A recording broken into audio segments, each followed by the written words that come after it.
Jocelyn Dettloff. You've traveled the world, become a national wheelchair tennis player, built a career helping others through fundraising, and wrote It Rained in the Desert, one woman's story of spirit and resilience.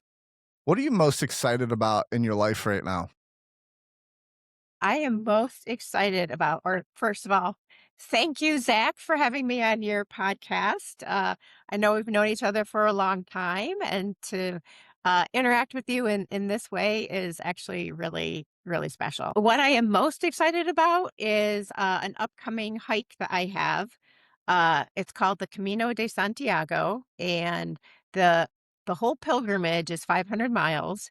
Starts in France, ends up in Santiago de Compostela in Spain, and me and 3 friends are doing the last 60 miles of it. They do not use wheelchairs, so they're going along as my pushers to help me in the non-accessible parts.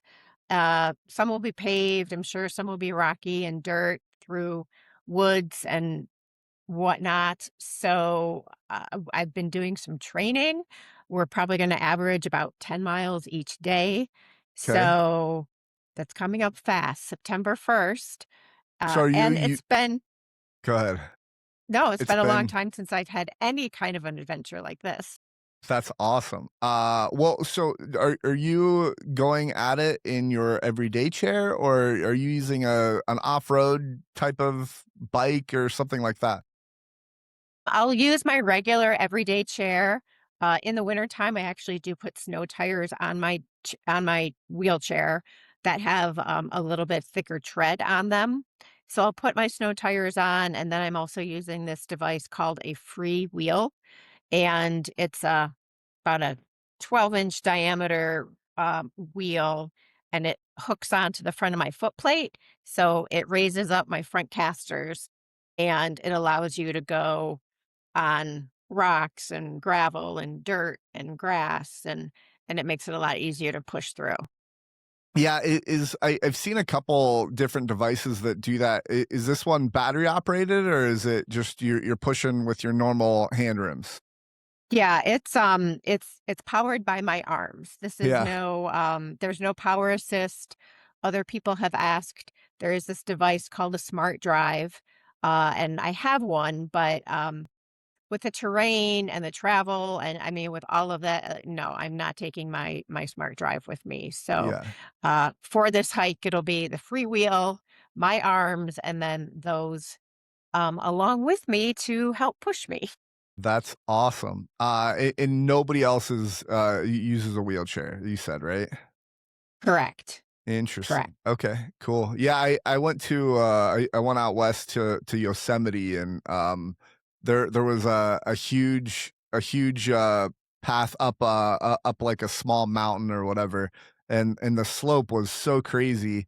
I had my brother there, my little brother, and my dad, and my mom was there too, but my brother and dad took turns pushing me up the hill, and it was Get the surprising thing was going down was even harder, because going down, I'm holding my hand rims, and as I'm holding my hand rims, there's friction, and my hands are just burning. And Yeah. so to slow me down, one of them had to get in front of me, put their hands on my knee, and kinda, like, walk backwards down the slope because it was so steep. So, yeah, interesting. I'm curious, to see how that goes for you. I'm sure you'll take a lot of pictures, and I'll see them on social Definitely, media. yes.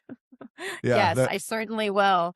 And for maybe for like some steeper inclines, and but like you were saying, I mean, whether you are a walker as a hiker or a runner, or honestly, downhill is harder than uphill. yeah. And so I do have like a strap that I'll be carrying with me with carabiners so that I can attach it to the front of my chair for them to be able to put around their hips to help pull me up.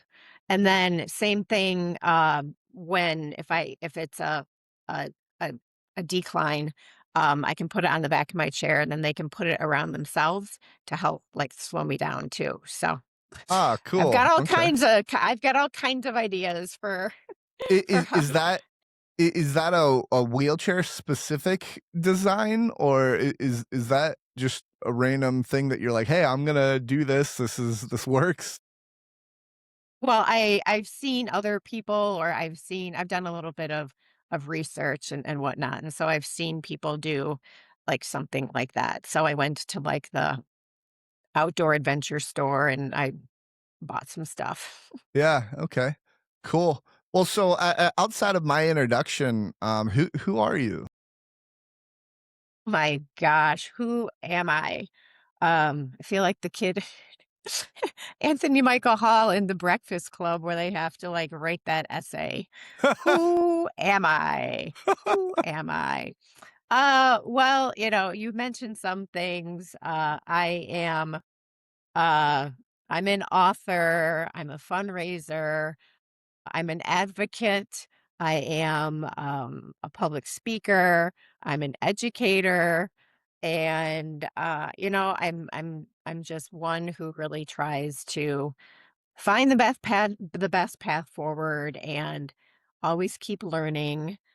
And I'm not one to sit around, so to speak. And I know that we'll get into this more, but even though you may be born with a disability or you have an accident or illness or something happen to you in your life, uh, there's still a lot of living to do. It may Yes. not take the same form that it had before said incident, but it absolutely does not mean that, um, people should give up and life is over because it's not. You just have to find a different path. Yeah. Okay, so can you explain how we know each other? Yes, we know each other. I've known you since you were a teenager. When I started playing wheelchair tennis, I started playing in 2000. I didn't start traveling or competing right away, but that is how we got to know each other because you also play wheelchair tennis. You have done other wheelchair sports. I pretty much just stayed with tennis. Uh, so yeah, I believe you came to the Grand Rapids tournament, because that is I played in our own tournament first, and then, at the time, I think went down to the Columbus tournament, but, yeah, way back when you were a junior and I was an adult player starting out is how we know Yeah. each other. Yeah. I'm curious to ask this, but I'm also a little, little scared to ask this, but what do you remember about me as a junior? I remember that you had, a friend. Yeah. Yeah, yeah, yeah. So I just remember, like, the the 2 of you together, um, and, I mean, you were good players, and because as an adult looking at you and, like, watching you play, uh, it was like, "Wow, these kids are really good." Yeah. So, I mean, honestly, from, like, attitude or anything like that, like, uh I mean, nothing particularly stands out, but, like, I know that your parents would come with you and, just a good family, um, and good people to hang around. I've learned that, I mean, you definitely learn a lot from each other on the tennis Yeah. circuit, and it's a really wonderful community, for people to bond, and then, the more tournaments you do, you just see everybody a lot more. Yeah, yeah. I think of myself as a pretty crazy kid. Did that impression ever come out for you? I didn't know you well enough. Okay. I think for people who, because you also played wheelchair basketball, correct? Yes. Uh-huh. Yes. So there were some of our tennis players who also played wheelchair basketball. So I am sure they would have seen, a much different side to you and seen a lot more of you Yeah. in both sports, how you're different in both sports, an individual sport versus a team sport.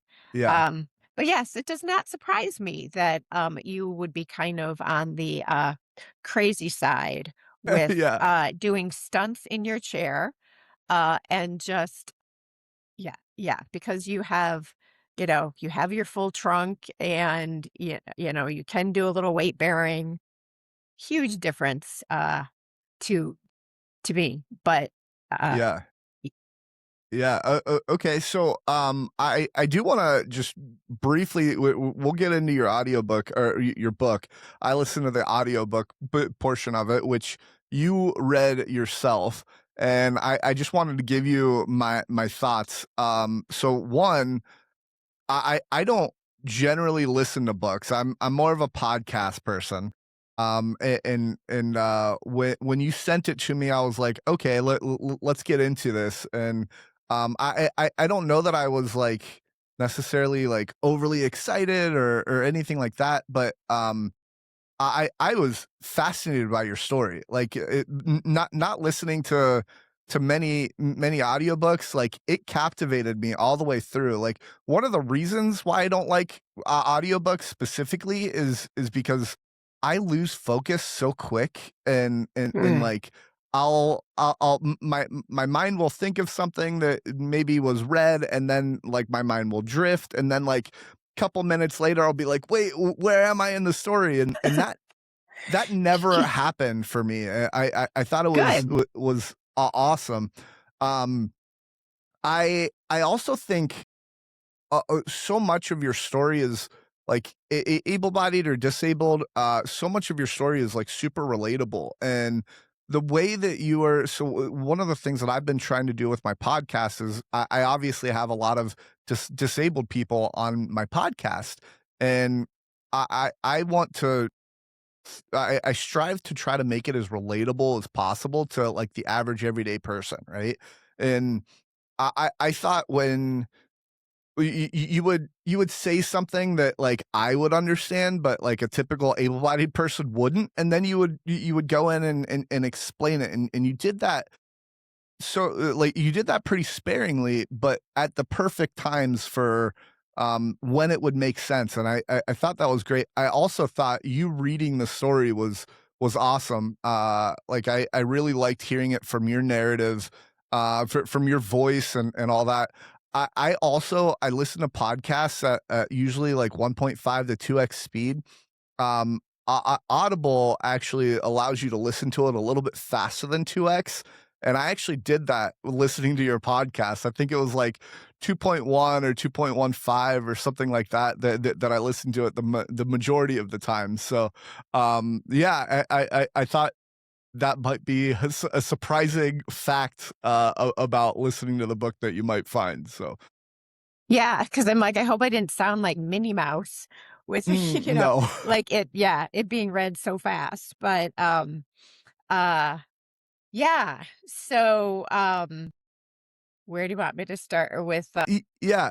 Well, so I don't know. I guess I wanted to give you my thoughts on the book. I thoroughly enjoyed the book. You've got a great story, and you tell it so well. I definitely recommend anybody who is listening to go read it. It rained in the desert, and then I'm gonna miss your second part. It rained in the desert. One woman's story of spirit and resilience. Highly recommend it to anybody who is listening. It's an awesome story. So, um, I'm gonna ask a random question. Again, we'll get into a little bit more specifics about the book, but I want to ask a completely random question. That's just kind of a fun question. Is you can have dinner with your 20-year-old self or your 80-year-old self. Which one are you choosing? my 80-year-old self? Okay, why? Um, just because, like, the long view, experiences in life, Mm, how life has changed, the thing because if you think, like, people who are 80 now, my goodness, like, I mean, the technology that has changed in their lives. Yeah. from 80 years ago. And no effect when you're in your 20s, oh my gosh, you're just still figuring your life out. I didn't have my life figured out when I was in my 20s, and you're trying all these different things, and you're working this job for a bit and then that job. But I mean, 80-year-old self for sure, just because of the wisdom, the life experience, the changes. Uh, yeah. And then maybe she can tell me what's going to happen. Yeah, right, right. 'Cause what age were you injured? 26. 26, yeah. Yeah, it's interesting. I thought about that question. I think for me, if I could, like, go back and, like, give my 20-year-old self advice, um, I think maybe that's where I would go, but my initial answer was 20-year-old self, but I I don't know. It's just an Well, the 20, interesting thought experiment. yeah, the 20-year-old probably would not listen to what your older self would say anyways, because So of true. course we know when we're in our 20s, no, no, no, I got this. I Yeah, know what I'm doing. yeah. So, But maybe yes, if it came from me, it'd be like, I don't know, a little bit different. Like, yeah, you're right. I was like, "Nah, I got this. I'm not gonna listen to that advice or this advice," and, but yeah, I'd be curious if I'd be ready to hear the advice that I would give myself, so, I don't know. Anyway, that's a well, great question though. yeah, I liked it. Props to ChatGPT for helping me come up with this. So, well, everybody, welcome to the Rolling Forward podcast. If you haven't already subscribed and you've listened to a few episodes, please hit that like button, subscribe, and also, as you're listening to any of this, if you have a question for Jocelyn or myself, please put it in the comments, or even a reaction that you have.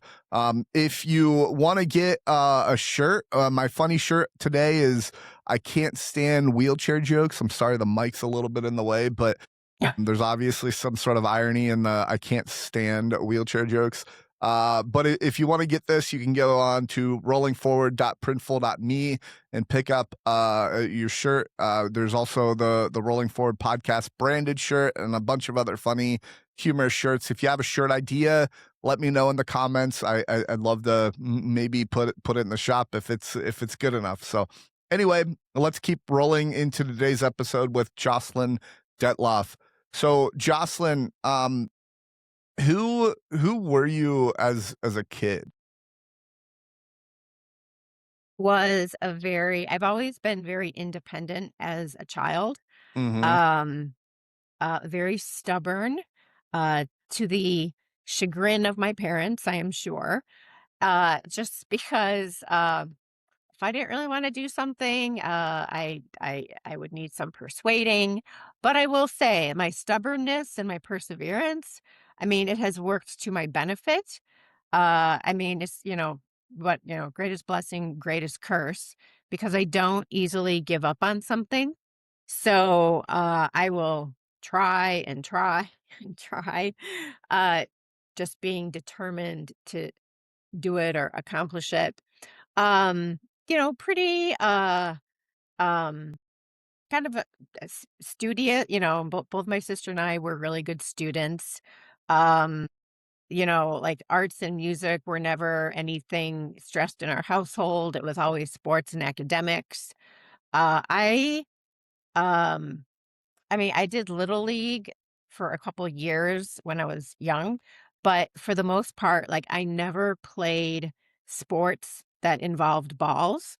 I mean, I played volleyball in junior high, but my sports were, like running and track, and I was active and I did things like ice skating and skiing and gymnastics, but never uh yeah, and so a lot of times when people start to play tennis or I mean, I'm coordinated, but some of that hand-eye coordination when you do play a sport with a ball, I mean, some people have a lot of natural talent with that.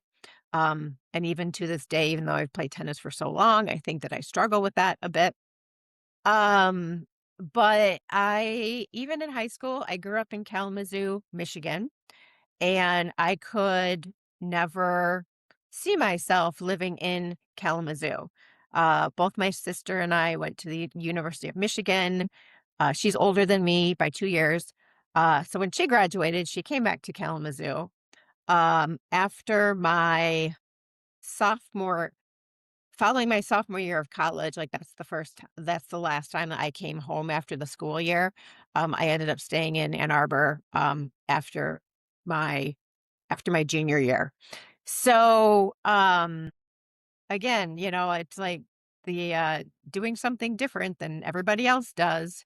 Um, I feel like I've kind of always been like that, and I don't know why I expect things to change because I Mhm. I've never been like everybody else, and so at times when I think that I want to be, and, Yeah. even with a name like Jocelyn, um, it's a little more common now, but growing up, nobody had my name. And so I never had to write a last name on a paper. Um, eh, but on the flip side of that, like I never actually found like going into the store and get like Jocelyn's pencils or like that just didn't exist because nobody had my name. Mhm. Um, so Did yeah, you so you you mentioned that you were never into, like, arts and crafts and music and, like, reading your book and, all that, like, it really seems like that's something right up your alley.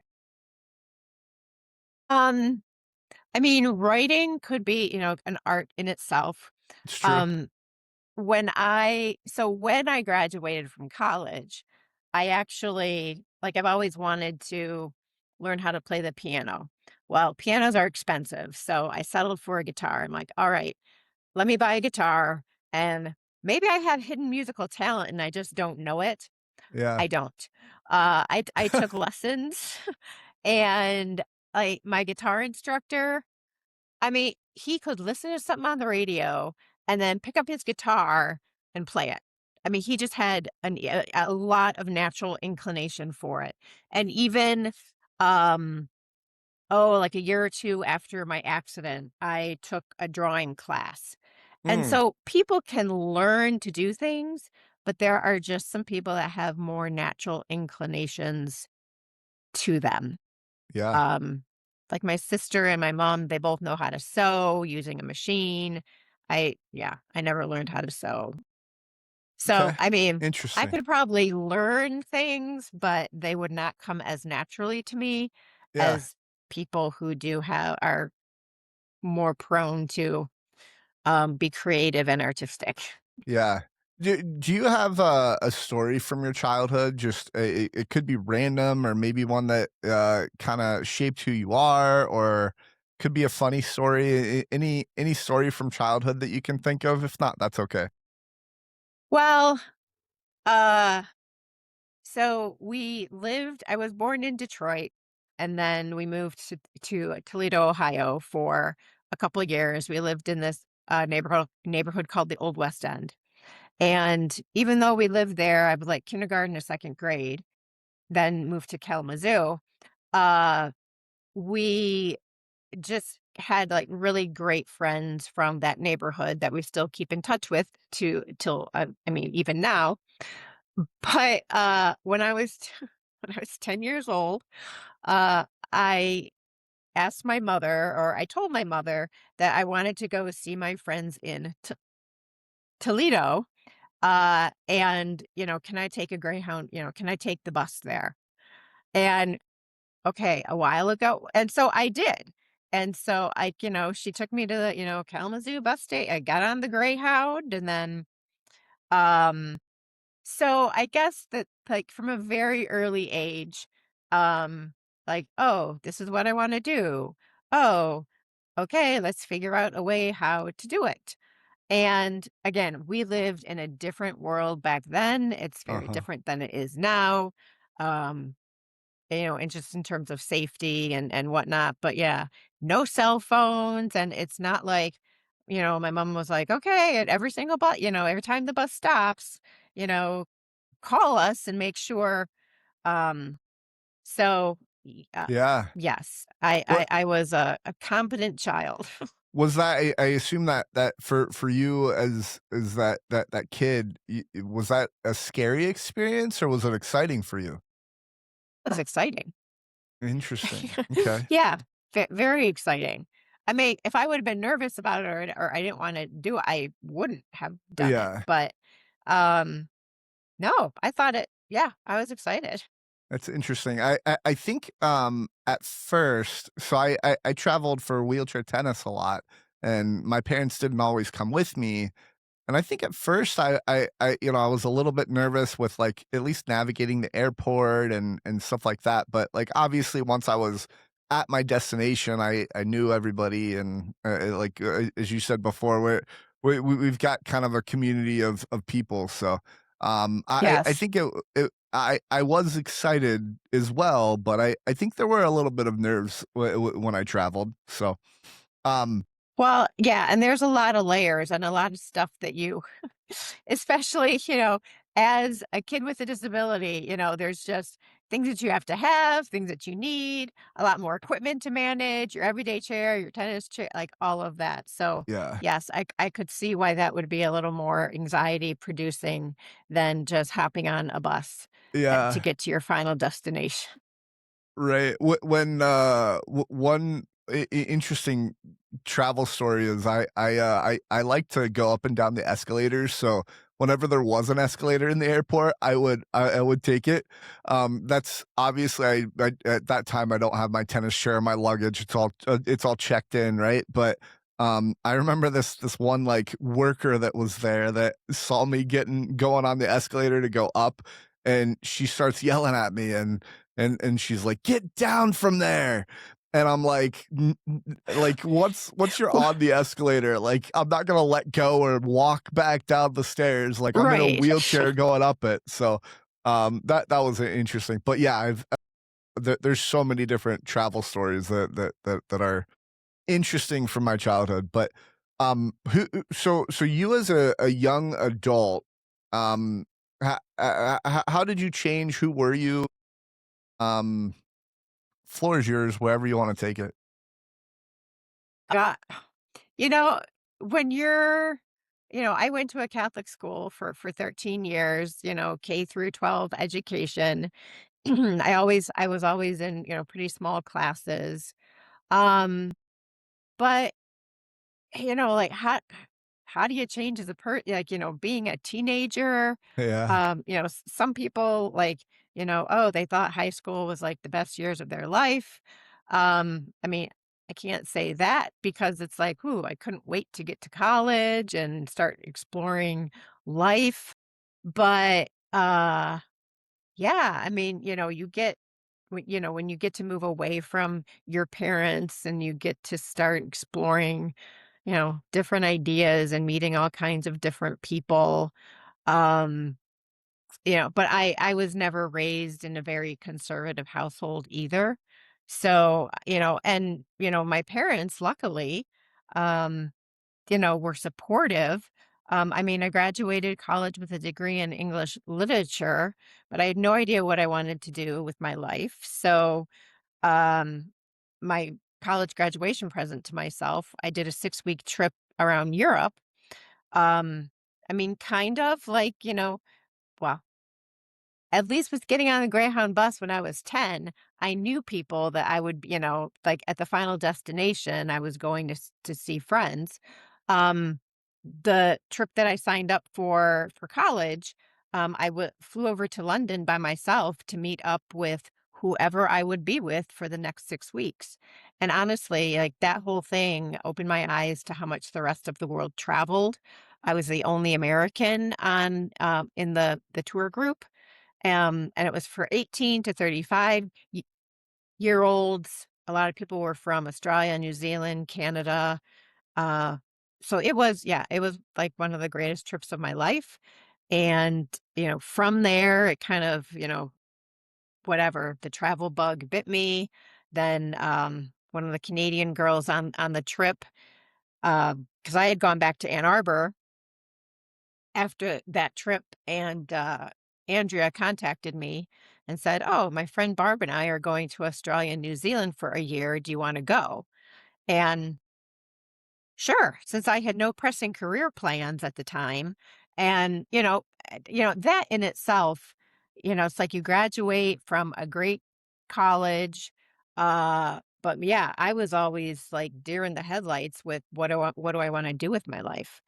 So yeah, so I left and I spent 6 months in Australia, 6 months in New Zealand, uh, traveling, backpacking, working for a little bit here and there.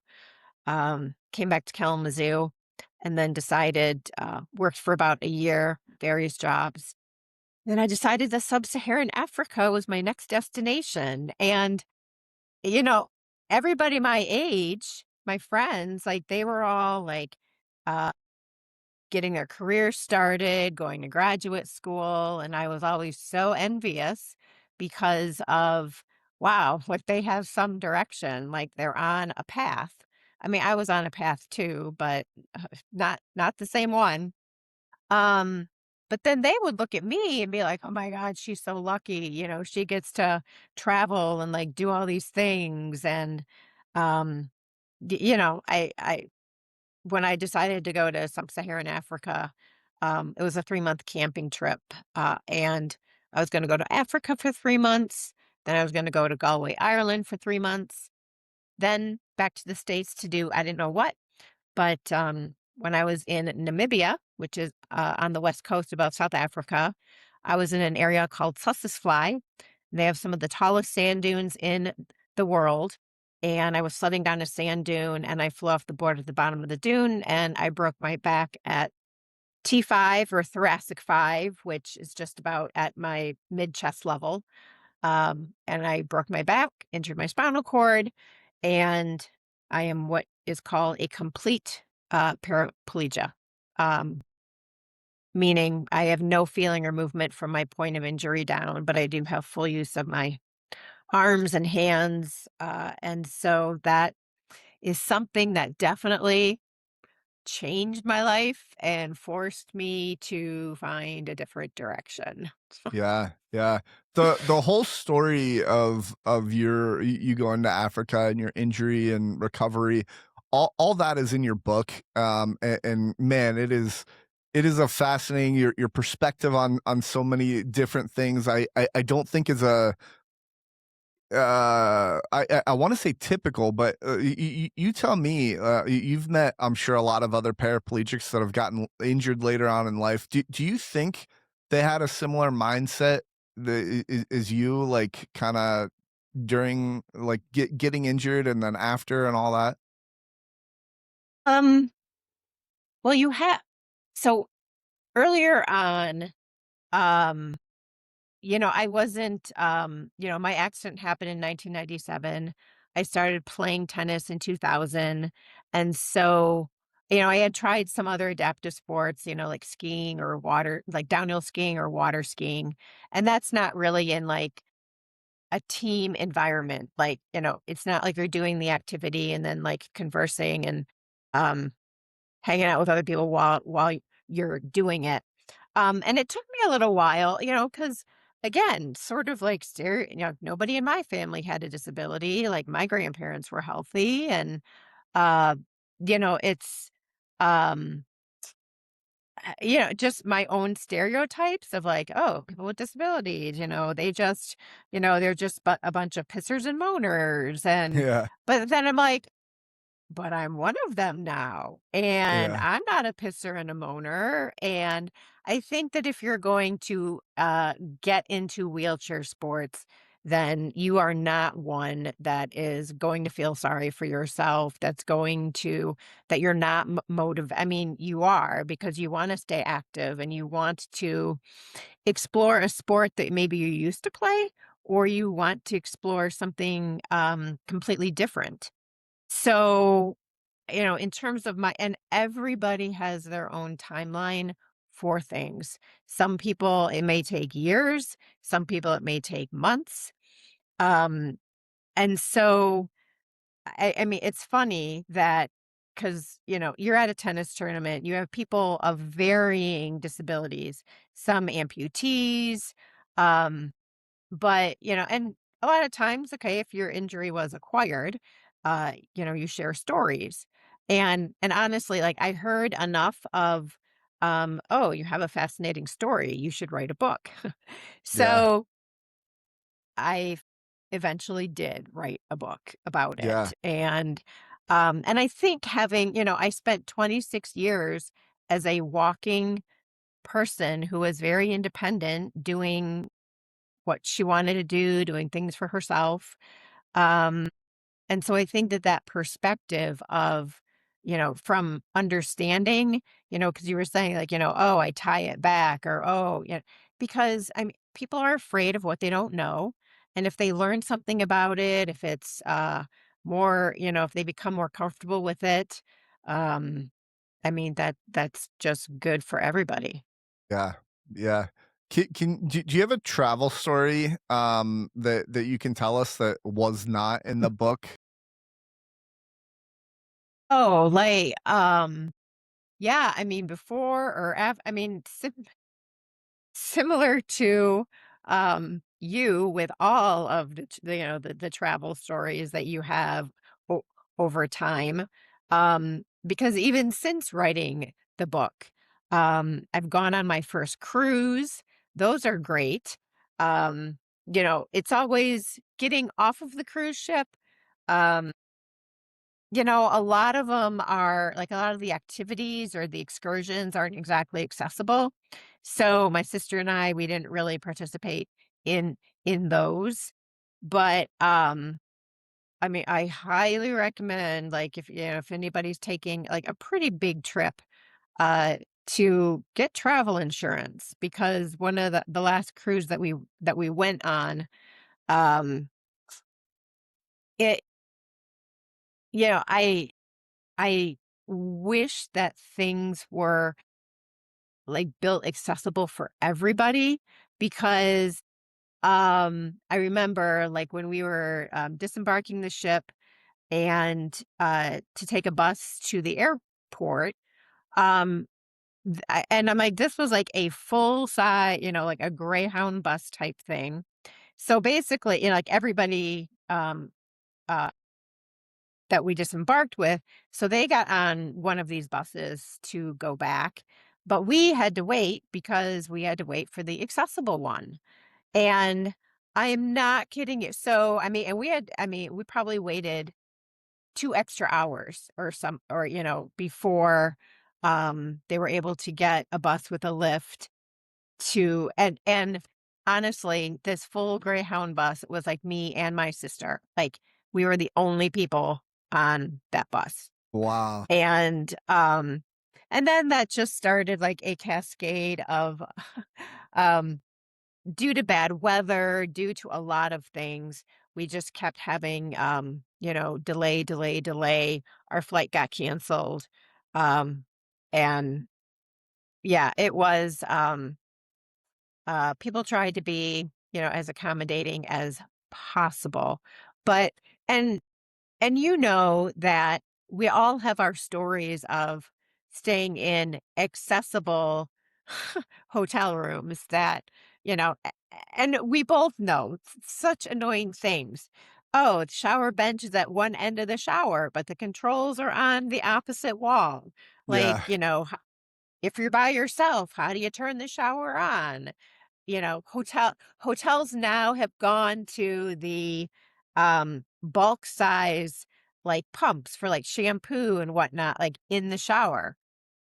Okay. Well, if you're sitting on the bench, they're usually behind you or they're in a location that you can't reach. Yes, it's Yeah, if there's not a bench, you're on the floor, and that too. the soap and all that's like that dispenser is really high, and it's like, come on. Like, that's an easy fix that shouldn't we shouldn't have to deal with, you know? It's like, just move Yeah. it down a little bit. Um, And, there are some it is nice to be able to like you know skip the long security line and go in like the short security line for granted like you need you get like a pretty significant pat down Uh, but I remember, being in the Grand Rapids airport one time and going, to a tournament because I had my tennis chair with me, and at the time, uh, you had to push up this ramp, to get to certain gates, and, the security line was quite long, and I just asked this random guy, I'm like, "Hey, if you push my tennis chair up this ramp, then you'll be with me." And so, he did that, and then he was able to, skip the long security line just by helping me out. So that Yeah, was yeah, benefited me, benefited him. yeah. So, So, yeah, before the accident, what did you think your future looked like? you know what? I did not know. I don't know. I've never been a great planner. I've never been like a like goal setter type thing. Um, like for the plan, from, Africa to Ireland to back to the States, I thought, oh, like maybe going out west and being like a cycling guide or like a rafting, like adventure trip type guide person. I'm like, well, that would be kind of fun. Uh, but I mean, in terms of like career, I really didn't know. I mean, I did think about physical therapy, and that was even when I was a junior in college, I thought about it, but uh, for me to change to that major from an English major with all the science and everything, I would have had to start all over again. And so, with only having a year and a half left, I'm like, no, I'll stick with English. But, which I think I use my English degree every day because it's all about communication, Yeah, which yeah, in fundraising, is very key. Uh, but, uh, but one thing that I did know, no matter where I ended up, I I knew that I wanted to live on my own because I had never done that before. With college roommates, moving back home to when I was in Kalamazoo, I lived with my mom, and, yeah, so I'm like, "Oh, I've never had the experience of living by myself." And honestly, when I had my accident, I didn't think that that goal should change. So yeah. after, um, I went to Mary Free Bed Rehabilitation here in Grand Rapids, and I say here in Grand Rapids because that's where I live now, and I have ever since my accident. It's an amazing place to go for rehab. And I'm not just saying that because I happen to work for them now raising money, but, Mm, um, the, yeah, when I told the therapist or, said like, "Oh, I wanna live on my own," after 8 weeks of inpatient rehab, I moved into my own barrier-free apartment here in Grand Rapids to live by myself. nice. And, yeah, they Did taught me what anybody I along that journey, did anybody doubt that you could do that? I don't think so, Okay. mainly because of I mean, look at all the other stuff that I have done Yeah, in my life. Like, oh, I'm going over to Africa by myself to, be with these people for the next 3 months on a camping trip. Um, so no, but what I loved about Mary Free Bed is they also did not say, "Oh gosh, that's not a good idea. Oh, that's we're all about, like, what do you want to achieve? And we're going to do everything to try to help you achieve it." So, with the right equipment and the right setup, I mean, they taught me everything I needed to know to live on my own. yeah. Yeah, that's great. Just from a personal experience, I would assume that most people who are injured, that have full function of their hands, they generally become independent, I would say. You can correct me if you disagree with that, but yeah, I think it's a pretty normal thing to be injured and be paralyzed is, doesn't really matter where, but you do learn independence over time. And man, as a coach, I think independence is one of the most important things that you could teach somebody. Would you agree with that? I do, and I mean, it also depends on the person because yes, we both know people who are, paras at some level or even some very low level quads that are like 100% independent Yeah, because they want to be and they work for it. But then there are other people that are seemingly, like they might be a para, but they have more function than I do in their trunk and whatnot. But yet by nature, they're more than happy to let people do things for them.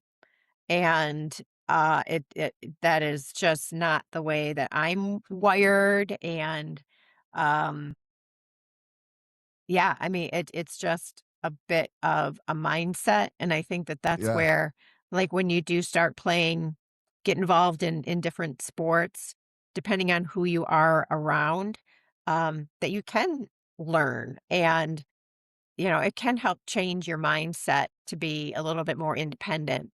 Um, yeah. you know, and you get to see different kinds of cool equipment. And oh my gosh, Mhm. I've learned so much from other tennis players out Yeah. there. You know what's interesting is I do see some people that are not as, independently driven, and, that surprises me so much because of how independently driven I am. Like, I learned early on that I did not want handlebars for my wheelchair because I hated people pushing Same. me. Oh, same. And it's like it's just so baffling to me how the mindset of, like, not caring that you're independent or not when you can be, I don't know, like, it's not it's like a different world to me, you know? Well, and then you have to look at, though, and it's if it's been someone who acquired an injury, then I mean, what were they like before? I mean, maybe they really loved to have people cater to them before, True. and that's why, or yeah, I mean, and e everyone is different. Some Yeah, people have that, driving, like, the inner independence and, I'm really gonna do this, determination. And then some people have the, "Oh, woe is me, look what happened." yeah, Um, yeah, people are yeah, different. yeah, yeah, they are. I wanna go back to your travels briefly. So when you traveled, you found different groups to travel with, is that correct? Yes, you could say that. So it was, like that the first one that I went on, it was a company that did trips for 18 to 35 year olds. And then just through, like, when I was in Australia and New Zealand, this one gentleman that we met, he told me about this company called Dragoman. And they do these overland trips at various places throughout the whole world. And they're pretty rustic. You bring your sleeping bag, clothes, and a roll mat to sleep on, and the truck has everything else that you'll need. All your camping equipment, your cooking equipment. And so, I did my own research, looked at these different companies. So, having done my, post-college trip, I mean, I didn't really have that many qualms about, flying over to Kenya on my own, Yeah, to meet up with whoever I would. And, when you're staying in backpackers, I mean, sometimes you're in a room with, like, 4 bunk beds and, um I mean, it's not people that you know. yeah, So, and honestly, that might be a little, like, disconcerting, for some people, you know, but, I mean, it's just kind of a way of I mean, there's something very special about it. You just meet so many people, like, um, around the world, and I did as part of being in New Zealand, I did stay in a town called Taupo for it's on the North Island by Lake Taupo, and I cleaned at a hostel so I could live there for free, and so I got to spend a couple months there and just, kind of hang out with the townspeople and everything because usually, if you're in a country and then you're staying in hostels the whole time, you meet people from other countries, but you don't Yeah. necessarily get to hang out and talk to as much like people who actually live there and everything. But traveling is just such an amazing thing. However, I had now using a chair, it takes a lot more planning, and you do have to have the mindset. I mean, it's not gonna be easy, and there are gonna be, like, some, things that are even more inconvenient. I mean, I think you would agree, like, almost every day of our lives, like, we are inconvenienced in some way. And, you just have to be prepared for it because there's times when it's like, "Oh my gosh," like, I feel so disabled when I travel. Yeah. But there is still, a world out there to see. There are, uh, yeah, amazing people to meet. And yeah, it's just great to broaden your worldview. Yeah. So you mentioned it was something about accessibility. It reminded me of a question. Do you think that like nature trails when there's not like hugely steep hills or whatever else, do you think nature trails should be more accessible? Um, I've been on, well, they could be if so. Have you been in this thing called a track chair? Have you used one of Yeah. these? Mhm. Yeah. So, basically, it is a large power chair, and instead of regular wheels, like the wheels are like the tracks of a tank. And I know that in Oh, Michigan, but like by the way, more. when you said track, I was thinking like racing track chair. Oh, no, no, no, no. Um, I, I I'm like an I have not been in a track chair, but can you explain what that is? yeah. So, everybody has a concept of what a power chair looks like, not Yeah. an Amigo scooter, but like a power chair that somebody operates with a joystick. So they make those to go off-roading, and they're called track. I think it's TRAX, or but instead of wheels, they have they're like the tracks of a tank. So it can go um on wooded trails, on rough wooded trails, it can go on the sand, so it can go on the beach. Um Last year I went to Ludington State Park, and I have not been on the beach and, like, near the water for, like, 28 years, and it was just very cool to be able to do that. Yeah. So, I think with a combination of, um, we have a lot of paved trails around here, in Grand Rapids, but, that there are things that they can do, whether, paving, or, even if it's like a wood chip type trail, um, if you have, a free wheel or something, it's in order to like really get the nature experience, um, having it flat ish and maybe some rolling, some gentle slopes, um, uh, it would be difficult to do it completely independently as your trip out in California, you pointed out. Yeah. Um, but especially I think as people get older and wanting to enjoy nature and recreation, and whether it's like with your family or grandchildren, there's just a lot more awareness about it. and, because we still wanna get out there and see life and do things and, Yeah. not be excluded just because, "Oh, this is, um yeah, this trail isn't, accessible." And so I don't know what the parks in Ohio are like, but I do know that the state parks in Michigan, more of them are getting these track chairs that you just sign them out. I mean, you could say rent them, but you just sign them out really because you don't have to pay for them. They're just available, which is so, so amazing. Yeah, I've not looked into it enough to know what the parks in Ohio do.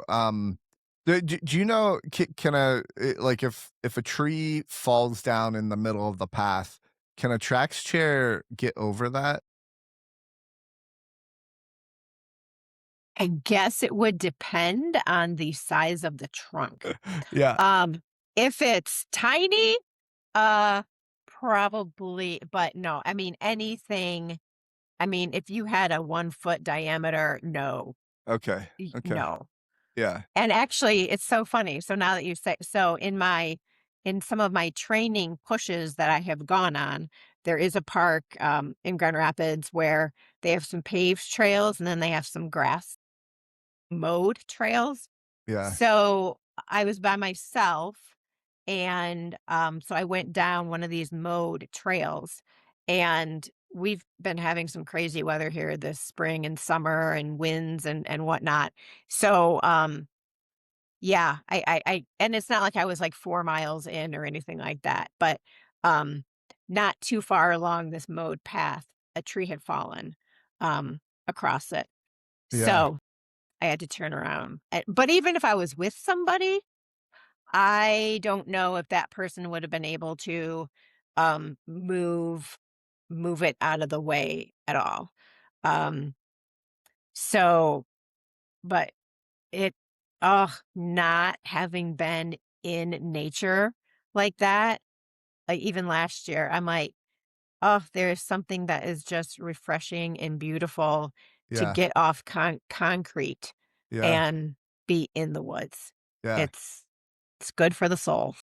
Yeah, so when it comes to accessibility, I like the idea of using like the tracks chair to get out in nature, but like I personally don't think like all trail like if we had all the money in the world, let's say, I don't know that I'd want all the trails to be paved, right? Because that Oh, takes away absolutely from the no. nature. Yes. Yes, Yeah. absolutely. Okay.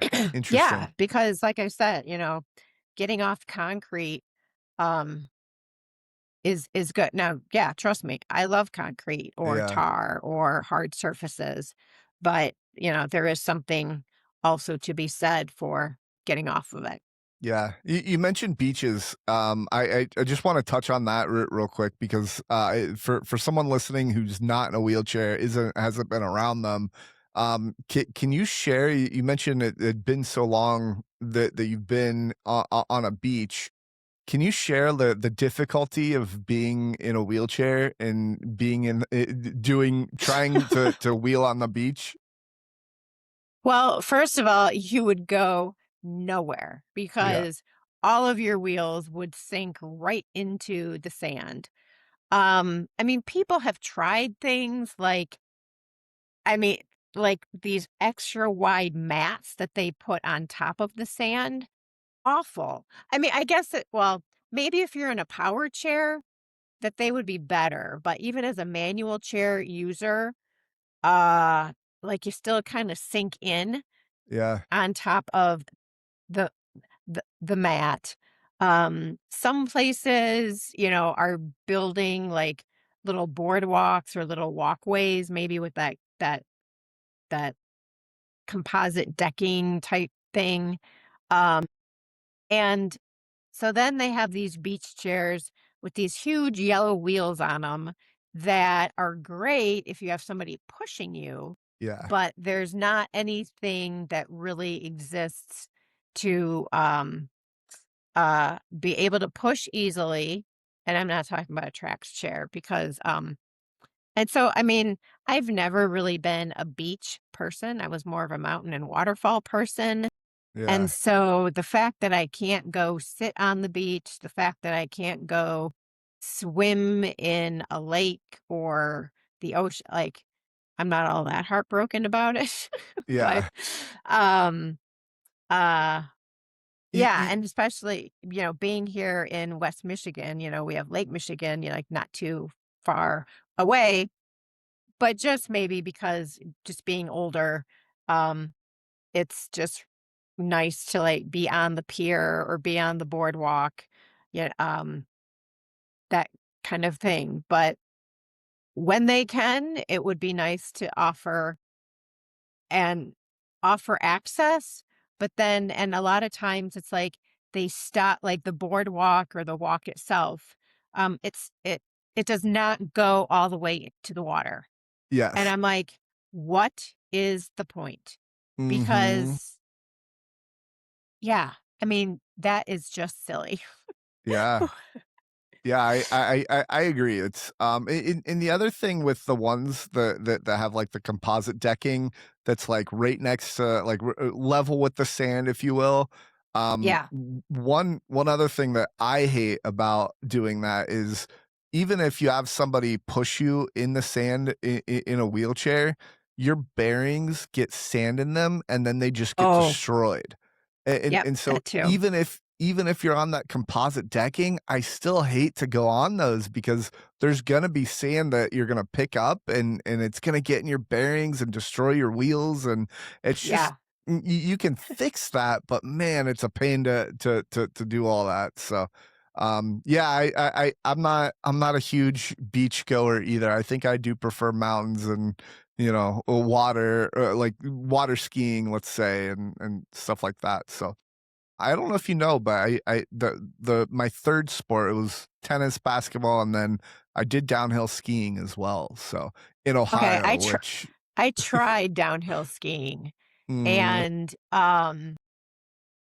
because of course, like the mono ski, like that was like, the piece of equipment that you could be the most independent on. But yeah, because my level is so high, you know, I I had no hips to help steer, yeah,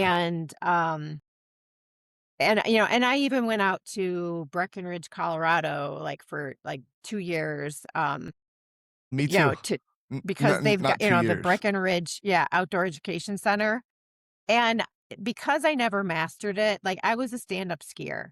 And if Uh-huh, I did not ski for 20 years, I am sure I could just pop into a set of skis and like it would come back to me pretty quick. yeah, Um, with adaptive skiing, it was always like starting over from scratch because I never mastered it. And yeah. so, yeah, and I'm just like, there are other things I could do that I enjoy much more than starting all over to learn skiing. Yeah, yeah, that's fair. Yeah, I have not done any downhill skiing since I was a junior, so Okay, yeah. at some point, maybe I'll try it again, but, man, I'm just I got too many things going on, so, o okay, so let's get into really bad jokes. So here's how it Okay. works. I've got Logan Lyle's books that I just open up a random page, and what I want us to try to do is when you do read the joke, I want you to try to do it from memory if you can. So don't actually like look down at the book and read it. So read the joke, then then try to put it down and like recite it without reading it. So what I'll start though. I'll Thank you. start, and then I sent you a few pages from the book as well. So, okay, this is really dumb. Okay, I actually I read another one that I like better. So I'm gonna do this one. What do robots dip in salsa? What? Microchips. Really Ah. That is a really bad Okay. joke, right? Yeah, it is a really bad joke. Yeah. Okay, my wife lost our dog last Wait, night while she wait, you can't read it. No, I have to read it, I'm You have to sorry. read it? Okay, okay. Yes, I Alright. do, and I'm Alright. not, like, reading it, but okay. Um, alright. My wife lost our dog last night while she was making a salad. If anybody sees her, let us know. Ah! Ba-dum-bum. Get it? Caesar Caesar salad. salad, lettuce, haha. Yeah. I like it, I like it. Okay, let's move on, to, you mentioned your disability and what happened. Was there anything from, like, the initial disability, the initial injury that I mean, you went into a lot of detail in the book about what happened, getting, the being out in the middle of you'd call it a desert, right? Like, Mhm, the yeah. dunes in the desert, um, and how long it took. Was there anything that, like, was you had to, like, cut from that story that wasn't in the book per se? No, no, not from that, just because, just giving a I mean, fairly detailed account because Yeah. honestly, like, the only part that I don't recall is the flying through the my board hit a mound of dirt. I flew off the board, and so the flying through the Mhm. air part is the part that I don't recall, but I do remember, like, approaching that mound. Um, and so that all is pretty, accurate. I mean, and there's nothing really that I, didn't say. But medical care there in Namibia was great. The outcome would not have been any different if it would have happened here in the States, and paramedics could have gotten to me in 5 minutes. Just the nature of the injury, the outcome was the, the same. And, like it was my decision to go down the, the dune. And Mhm. it's, at the time, my sister was working, in the legal department of, what was at the time Upjohn in Kalamazoo, and What's up, John? so oh, Sorry. it's like an Eli Lilly. Okay. It's a pharmaceutical, it was a pharmaceutical, drug manufacturer, and Yeah. then it was sold a couple times, so, um but, like, she worked as a paralegal in there, and so many people asked her, "Oh, is your sister going to sue?" Yeah. And, and I know, I am sure Dragoman was absolutely like, again, on this trip, I was the only American, and who in the group is the only one to get injured is the American.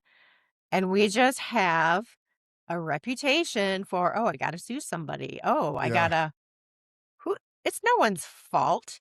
I mean, Yeah. it just it's an accident. It just happened. Yeah. Um, What are you I gonna could have do, sue the decided, dune? yeah, I mean, sue the Namibian government. Right. Yeah, so, I mean, it never even entered my mind. It's very interesting that, the insurance companies, they wanted to know if there was someone to blame, Yeah. so that they didn't have to cover all the Right. medical bills. But, Right. um, and they're, like, one thing with, because at the time, I wasn't dating, I wasn't married, I didn't have kids. I mean, I was able to start completely fresh in that, I didn't go back to Kalamazoo. I found an apartment and I, made Grand Rapids my home. I didn't have to try to go back and live, where I lived before. I didn't have to go and, like, fit myself into a life that I had. I was able to just move forward and build something different because Yeah. everything was different. Mhm. One, two people that you talked about a lot in the book were Matt it was it Paula or Paula? Paula. Paula. Well, we would say Paula. She would say Paula because she's Paula. English. Okay. Yes, Okay. yes. I had a very difficult time, like, when I was first introduced to her, I'm like, "What is your name?" "Paula." Paula. "Paula." Yeah. "Oh, Paula." God. Yeah. Yeah, yeah. Yes. Can you just, kinda give a summary of who they are and who they were to you? Yeah, on this trip, that I was on, um it was basically 2 9-week segments back to back. So for the first segment, the 2 leaders and the drivers of the trip um, were Lindsay and Jeff. So the second leg of the trip, the leaders and the drivers were Matt, who is from England, and Meg, who is from Australia. So, and then Paula, uh, she got on the truck, same time I did in Kenya, and so we were just tent mates for the whole trip. She was also English. Um, so, yeah, we got to know each other pretty well because when you're together for, weeks at a time, and especially when you travel with people, you get to know them quite quickly in a very short amount of time. Yeah. And so Matt, he actually, went sledding down the dune, just a couple minutes before I did. I think he may have been the person to go down before me. And, I mean, everybody was just very surprised and shocked, and he's the one that flew with me, um, in the plane. Well, first of all, he drove to the campground to radio for a plane to come and get me. And then he flew with me to the hospital. There wasn't room in the plane for Paula to go, and if there were, she would have. So she left the trip the next day, and she made her way back to, um, Windhoek, which is the capital city, which is where, they took me. And so I will add this hike that I am going on. Um, Matt and his wife Helen are the 2 other people that are going on the trip with me. Cool. So it's like, I mean, we've kept in loose touch. It's not like, yeah. And when I was talking about doing this walk, and he said, "Oh, well, Helen and I would be interested in going." So Yeah. 29 years later, I have seen Matt once since then. Okay. Um, but this was like, gosh, probably close to 20 years ago. So Yeah. yeah, it'll be, That's awesome. yeah. And before, like, during your trip, how long were you traveling before the accident happened? 8 weeks. Like, I was supposed to be in Africa for 3 months, and, I was there the entire 3 months, but I spent the last, 3 weeks in the hospital, in Windhoek because they did surgery there, stabilized my spine, and then, uh, yeah, I was ready to go back to the States. Yeah, so you mentioned the healthcare was just as good as if you were in the United States. I think, one, that surprises me, but I think it would surprise a lot of other people, maybe even you at the time. I don't know. Does that surprise you? One thing that I learned was, the closer you get to South Africa, the more westernized everything gets. Ah, Had this happened in, like, Kenya or Tanzania, um, I don't know if the care would have been as good. right. Um, so, I mean, the doctor that I had, um, he was of German descent, but born in Namibia, and he was actually the spinal trauma specialist for the American Peace Corps. So I knew that I was in good hands. The capital city of Windhoek is a very westernized metropolitan area. So, and I was there, I think, like a week or so before my accident. So I knew where I was going. Um, so I mean, that definitely put some ease, that I wasn't gonna get flown into some like shaman's tent or something and have some witch doctor like help me. But Yeah, no, it was yeah, the medical care there was good. interesting. So I think people might be surprised to hear that you said in the book that you don't regret going on the trip. Can you talk about that? Uh yeah, I'm like um I don't regret I mean, just the experiences I had and the people that I got to meet. Um when you're young and you're able to experience certain things. Um, I mean, how many people, especially in our culture, I wish we had a culture that like allowed people to just travel more. Yeah, Um, but people were all about work, work, work, work.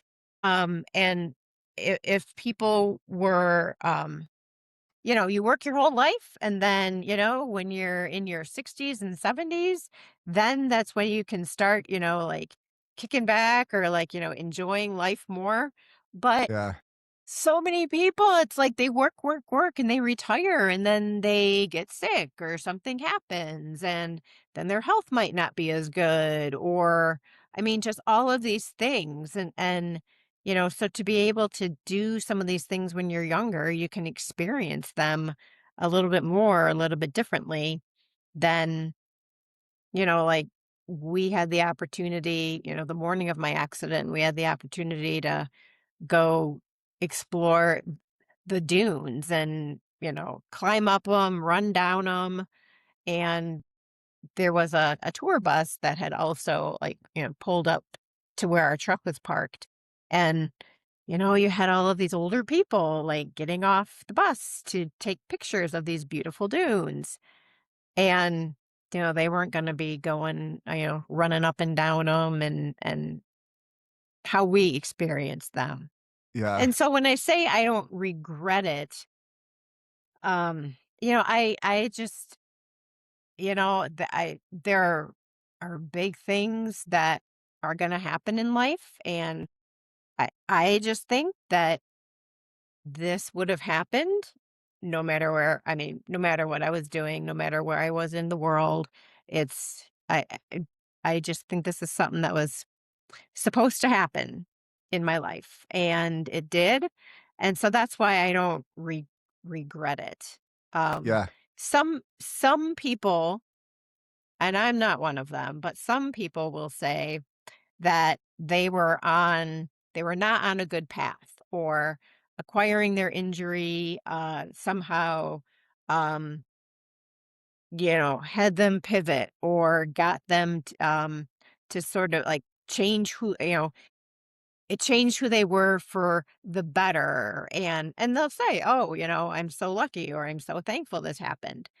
Uh, I won't I wouldn't say that yeah, because, I think that my life, was, on a pretty good direction. I mean, I've had, um I've had some really exciting experiences, both as a non-chair user and as a chair user. Um, and, like one experience, being able to go to the Western and Southern tournament in Cincinnati, being part of like a wheelchair tennis clinic or like, giving a wheelchair tennis demo. I mean, we were uh-huh. actually, like, given passes to, like, the player dining room, and, oh my goodness, I never would have had an experience like that if I didn't use a chair. So, Yeah. yeah. Yeah, I've said that as well, like, as a junior, like, the able-bodied world, like, yes, wheelchair sports are super competitive, but there's a lot fewer people, and I don't know that I would have had the same opportunities to travel around the world and around the US playing wheelchair tennis, and I was sponsored and all that too, so, yeah, there are some blessings in disguise, if you will, for being for being disabled. So, yeah, so I do want to just plug your book again. Everybody, like, if you want to hear the whole story about her accident, there's so many more details in the book. Definitely go check that out if you're interested. So, the other question that I thought was kind of an interesting thing that you'd mentioned in the book was, um and you've already alluded to this a little bit, but, like, the accident wasn't anybody else's fault. Like, there wasn't a drunk driver that hit you or anything like that. It are you thankful that it happened that way, or do you wish that, somebody had hit you or something like that and you got a settlement and, all that? Can you talk about that? Yeah, I mean, the good and the bad is, um, yes, if somebody were responsible, because I mean, again, we both know people where like there was like a settlement or something, and they just have um different resources Yeah, than some of us. And even here in the state of Michigan, um, other paras or other people that I know, like we had um, great like Michigan no fault insurance, and everybody has to pay into this um, fund that's part of the insurance, and it would cover like anything medically related to your accident or injury for the rest of your life. And, going beyond, like, if people, um, like, have a brain injury, like, if they a brain injury, if you need home care, if you need help modifying your home because of whatever happened, like, these are things that regular health insurance does not cover. Uh, so not being, I didn't have a resource like that.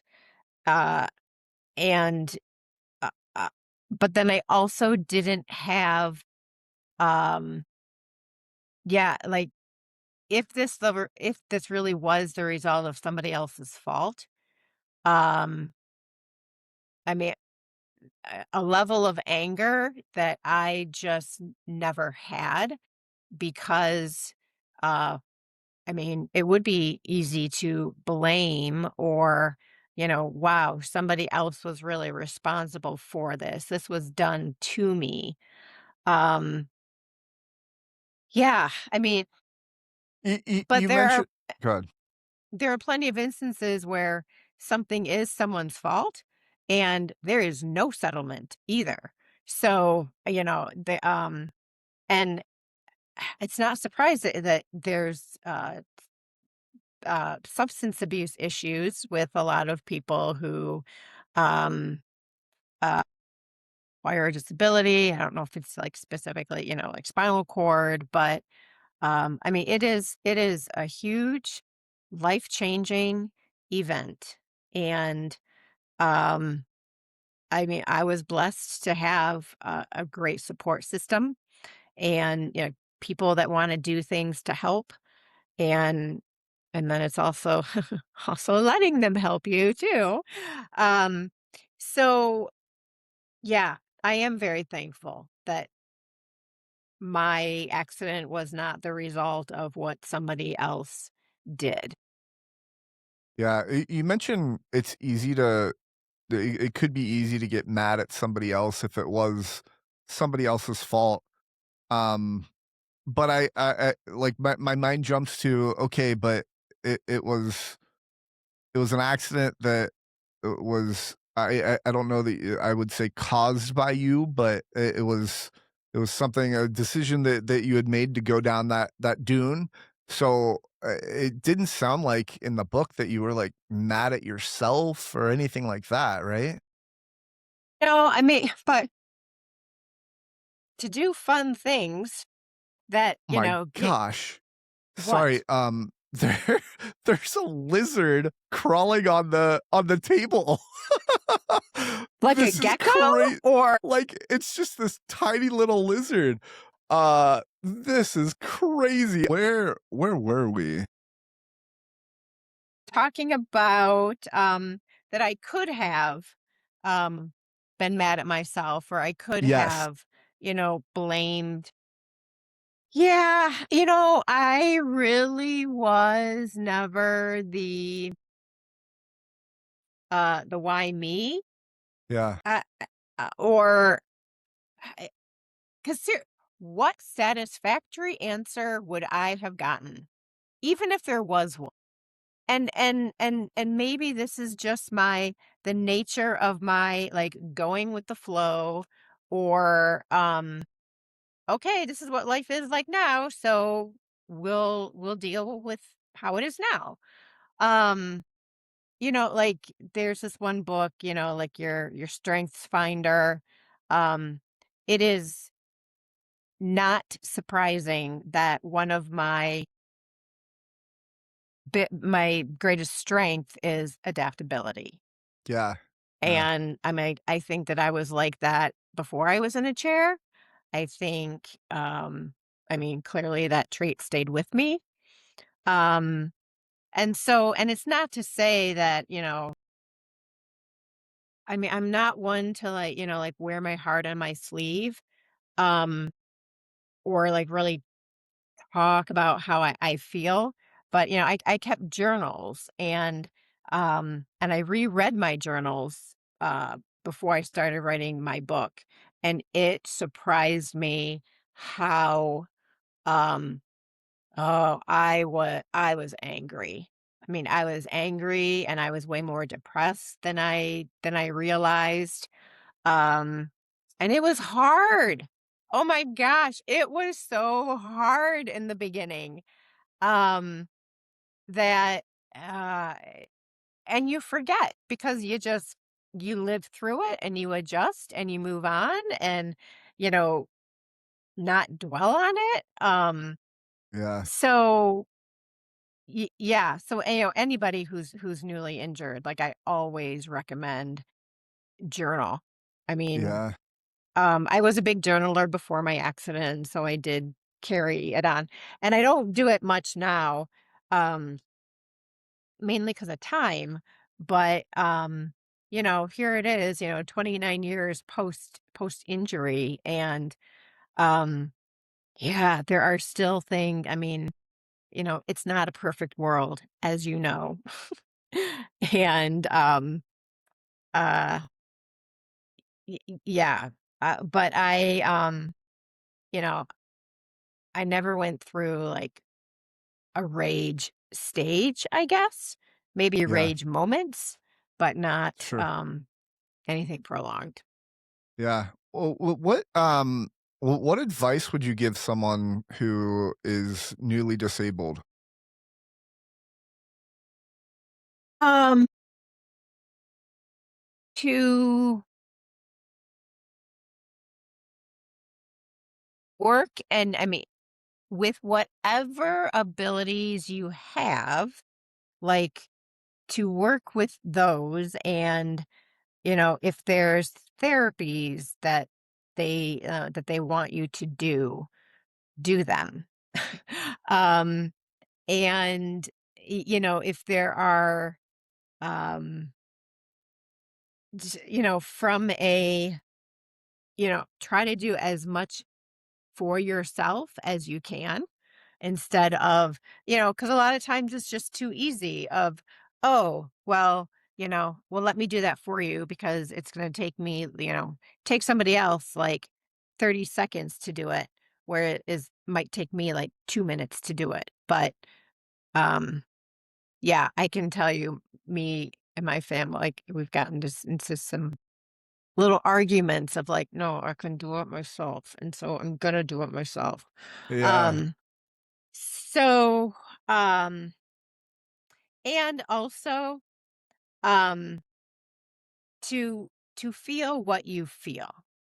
Um, Again, like by my nature, it was always, more of a habit, and not that it's a great one, but to just sort of like stuff it down and move on and not like acknowledge that. But Yeah. uh yeah, but if you are feeling down, depressed, angry, uh, you know, if you can, seeing a therapist is good just to, you know, talk about it. Yeah. And you mentioned like on my website and like when I with public speaking and everything, like I hit a mound of dirt and that changed my life. And there are so many different versions of mounds in people's lives. It might not be as dramatic as like a spinal cord, a stroke, a brain injury. It's a death, it's a divorce, it's losing a job, it's it can be a lot of things. And but for those who are around you offering help, take it. Um we're also nope, got to do it myself. And even my in my older age, I'm actually letting people sometimes help me load my chair in my car, whereas I didn't before. And sometimes, it is about, somebody wants to help and it's going to make them feel good to help. Um, so let them help sometimes. Yeah. But, Yeah, um, it's interesting 'cause there's a level of that for me that's, especially with coaching kids, like, you see some parents who just help their kid way too much to the point where it cripples them even more, you know? So yes. it's like one thing Jake Count said, and I'm gonna butcher what he said, but, he was one of my first podcast guests, and he said it's almost like you don't wanna help them until they're able to do it 100 times on their own or something along those Mm, lines, and I thought that was pretty brilliant because it's like, if you wanna help me get my wheelchair in my car just so we can get out of here faster, like, okay, great, but I don't need the help. It's more like I don't know, it's more like, yeah, like, let's just be as efficient as possible with this, and we can get out of here faster, not, "I need the help," right? right. And it's like, and if it's somebody who doesn't know the the drill, so to speak, it's like it will take you so much longer for them to help you than if you Yes. just did it yourself. I Yes. mean, oh, it cracks me up even now. Like, if I'm, parking in an accessible spot and I've had people they've got to be like 80 years old and they're getting out of the car kind of moving slow themselves and they're like, "Can I help you?" No, I got Yeah. it. But Yeah. thank you for the offer, but I'm good. Yeah, I don't need to wait here for 15 more minutes for you to get the chair in my car. Yeah, yeah. Yeah. Um, one thing that stood out to me, and I think you and I are similar in this, is that, you tried not to be negative around other people, but Yeah. I do think that there's a line of being vulnerable that's healthy for both people as well as, yeah, you don't wanna be that person in the room that just brings down the mood, right? So, can you talk about that? Yeah, cuz if so yesterday is a really great example. Me and my friend, we went to lunch at this restaurant on the lakeshore, or it was a lakefront restaurant, and they had a huge patio. And on the patio, like the majority is low tops, like low table seating. So there was about like a 20-25 minute wait. And uh we're like, "Oh, can we go into the bar?" So we went into the bar and there were open tables, there was like some seats on the patio of the bar, and they were all bar height. Like, if we wanted to eat in the bar, if we wanted to have a drink in the bar, um, so, we went up to the bar to order a drink, and, the bartender that came up, I think, I said, "Oh, do you know why you don't have any, like, low table seating?" Or and I wasn't bitchy or snarky about it, but I could tell he was pretty uncomfortable, and he's like, "Well, Yeah. I've worked here for a year, I don't know," and so then, anyways, our table was ready, and so we went to the host stand, and one of the managers was there, and I said, like, "Yeah, like, we could have, like, been on the patio or we could have been in the bar, but there was no low seating." And she even said, she's like, "Oh," she's like, "I have like whoever the corporate owners are, like she has brought that to their attention a few times with really no response." So I'm actually going to go on to the restaurant's website and um, just write a little comments thing or because again, oh, and I know that you know what this feels like. I mean, everybody can sit at a low table. Not everybody can sit at a bar height table. And bar height is just so trendy. Yeah. So um so So, how do you broach that? Because that's interesting to me, like, um, man, I don't wanna make somebody who's a worker there feel uncomfortable, right? And it's like, it's not their fault, and, like, I don't wanna come across as, like, an a-hole for just asking that question, but I I also want them to be aware, you know? So, like, is that kinda your method is just to talk about it, and if they get uncomfortable, it's like, it's kinda sorry, I'm not trying to make you feel uncomfortable.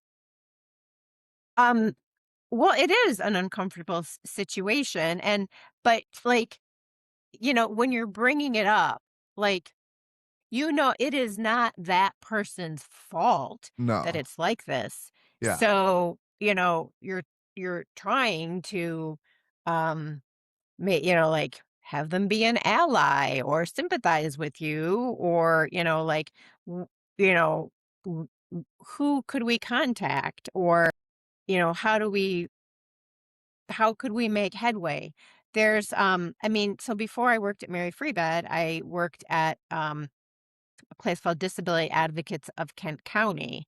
Uh-huh. And, because, it in my mind, okay, yeah, I use a wheelchair now, but why should that prevent me from enjoying the things I want to enjoy, doing the same things that everybody else gets to do? Um, and just because you acquire a disability in life, it doesn't mean that you're going to be an advocate. Some people are just, I mean, it's not in their nature. I mean, did I know it was in my nature?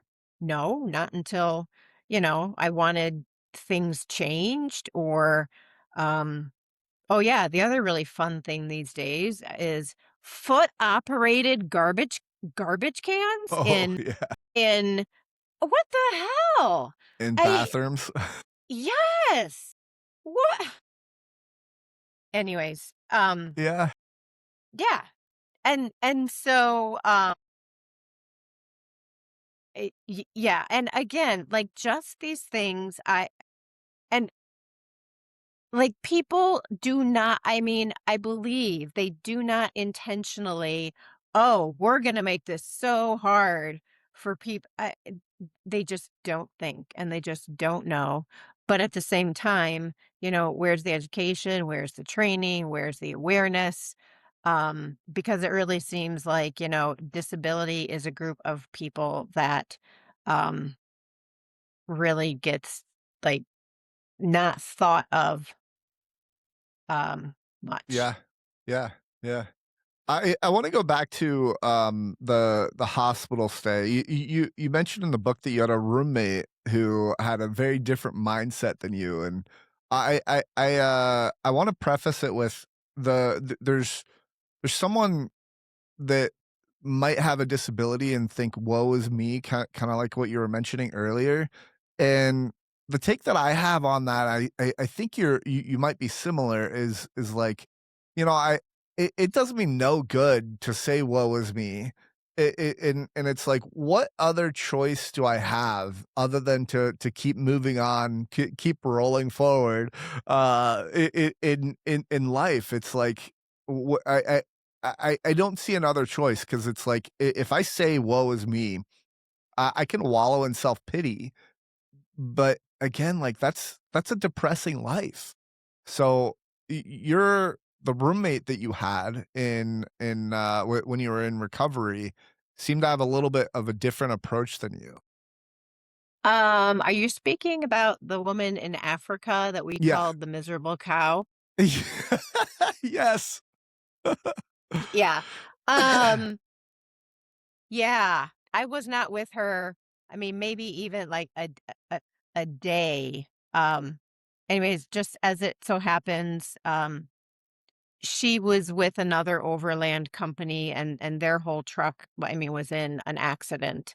Um, and she just had a very and it's not to I mean, she broke her pelvis, but you know what? Eventually she's gonna get up out of that bed and walk right out of here. And um, but again, I mean, perspective and um, yeah, I mean, if you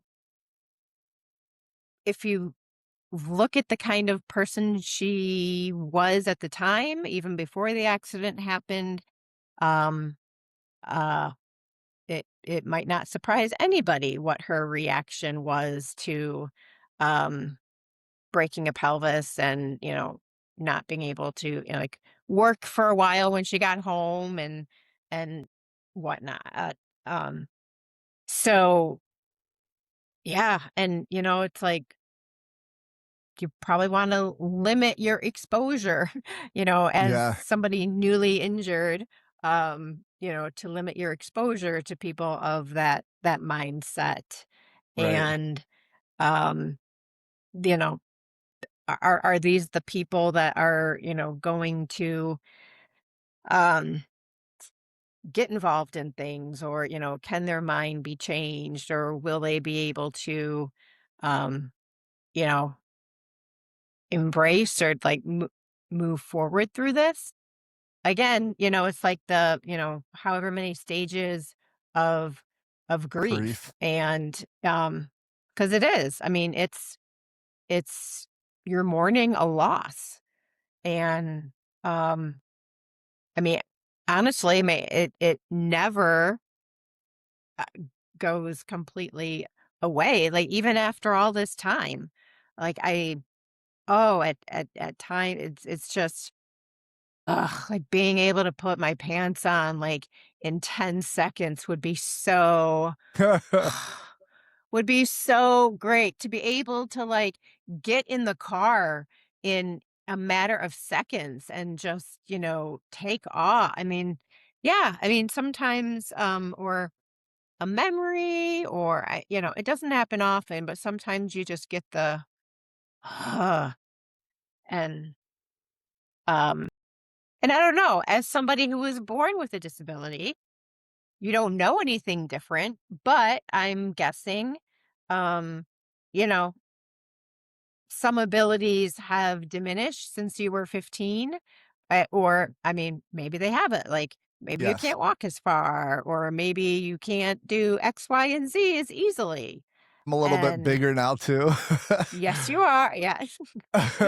Yeah. Yeah. Yeah, yeah, absolutely, it's interesting 'cause, I had my parents on, and I grew up having ADHD, and I asked them, I said, "What affected me more, ADHD or spina bifida?" And they said, and I agree with this, hands down ADHD. And so I never really because I was born with it and it's all I've ever had. I never had like a grieving process or like, oh man, like this is horrible. It's just like it is the way that it is, and I've always had like the mindset of like, oh, I can't do that. So what can I do? And so you know when you were telling the story about like what happened yesterday with the higher tables, like I I I notice stuff like that, but I don't think I consciously notice that, I can or can't sit at a higher table. It's more like, "All right, where are we gonna sit? Not there, over there. We can sit over there, but not there." And it's not I don't ever think like and maybe I should because it would probably help, you know, with awareness and like get those companies thinking a little bit more. But I've always gone through life with like, oh, there's a curb, that there's not a ramp. I don't think, oh man, that there should be a ramp here. I'm thinking, how do I get up this curb, right? Like Yeah. what's the workaround here? So Yeah. and my dad's an engineer, and so Oh, I think there's a little bit of ingenuity that comes with, like, just navigating an able-bodied world is like, "Okay, how do we get from point A to point B if the regular path is not accessible?" And that's kinda what I've done through life, so, well, um and also, like, go ahead. your parents had a lot to do with, like, they did not coddle you Yes, because and that seriously has made all the difference. absolutely. Um, yeah, and so they didn't treat you like you had a physical disability Yes. because they just had you do stuff, and Yeah. that's I wish more parents would do that. Yeah, yeah, you know,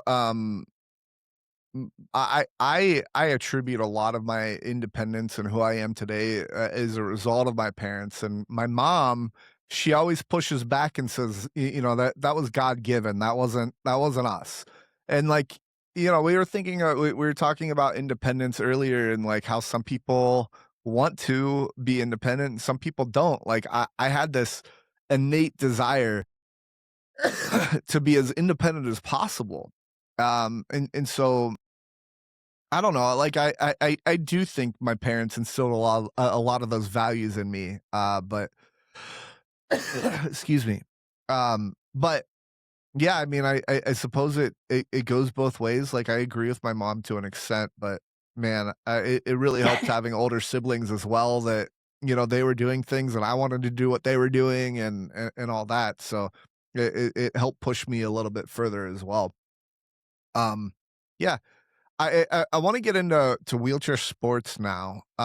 So before we get into like what wheelchair sports you've done and what you're doing now, one thing in the book that really surprised me is the doctor, I believe it was the doctor told you to turn on the TV and there was wheelchair basketball on the TV. And this Mhm. was in the '90s.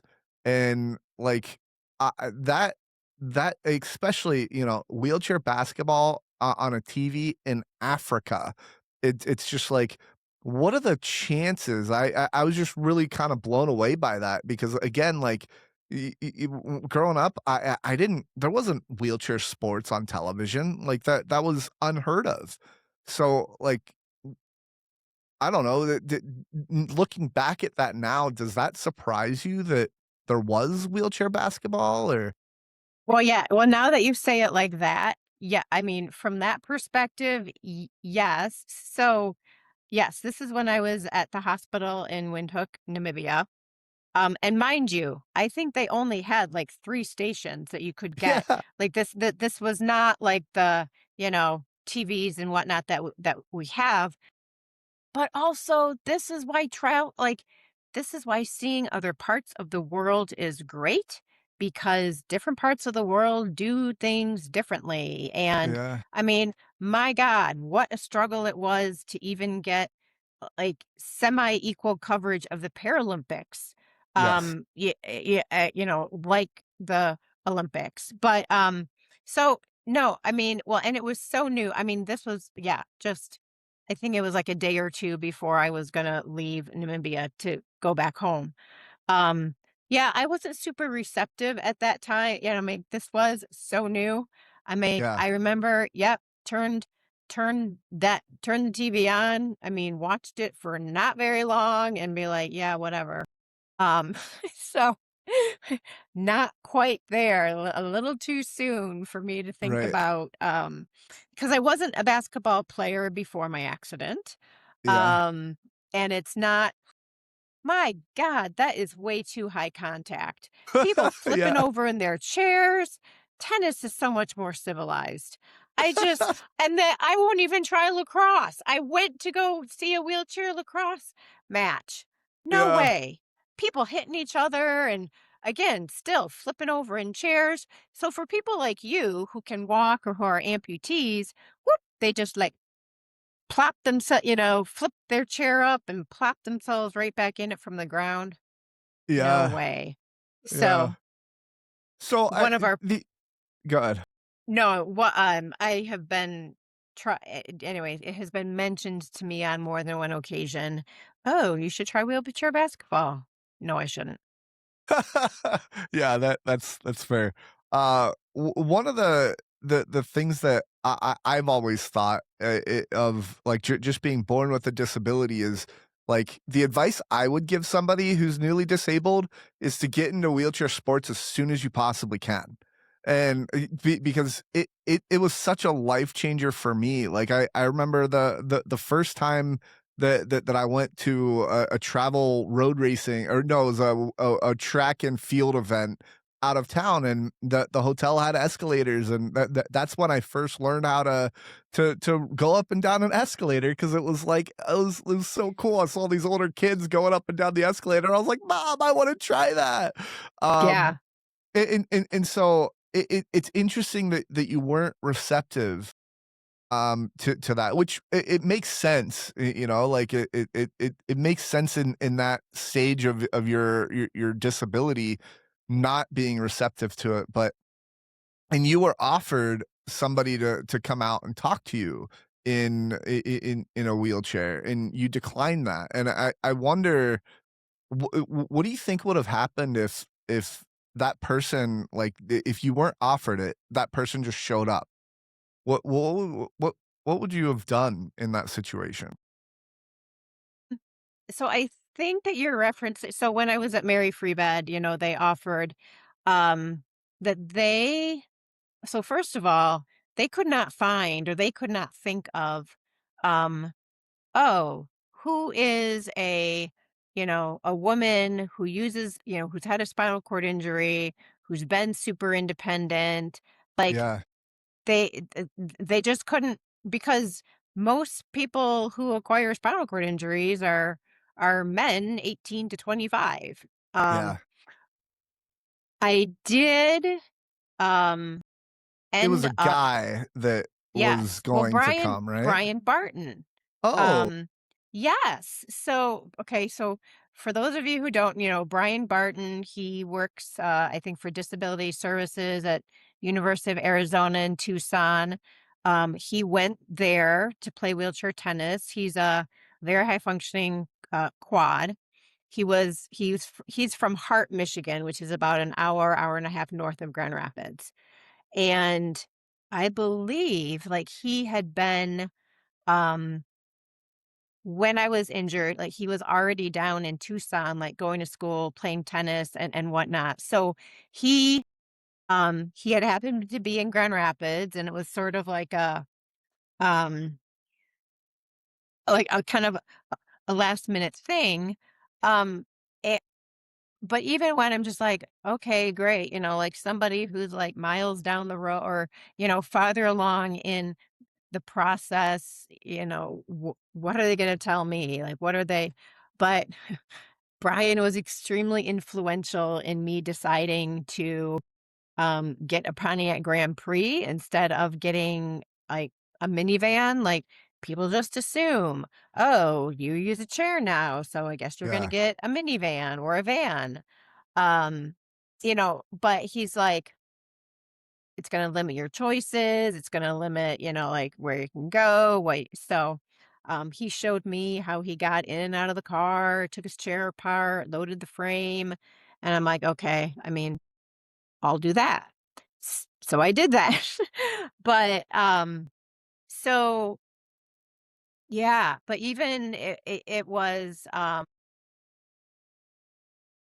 So yeah, I mean, just when it comes to acceptance, or, I mean, I don't know if I can really pinpoint like why I was so resistant, or again, it's, maybe that road of acceptance, or that yeah. road of, wow, this is this is how it's going to be. But okay, it was very helpful talking to somebody farther down the road than I was.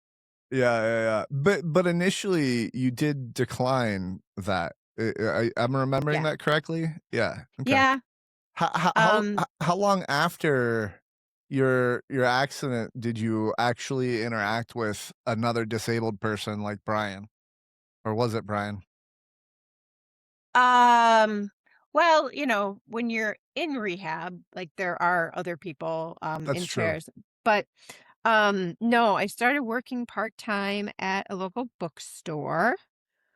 Um Honestly, it was, so my accident happened in '97, and then it was in 1999 where, I mean, it's kind of how I got into advocacy, because the movie theaters in Grand Rapids were starting to convert all into stadium seating.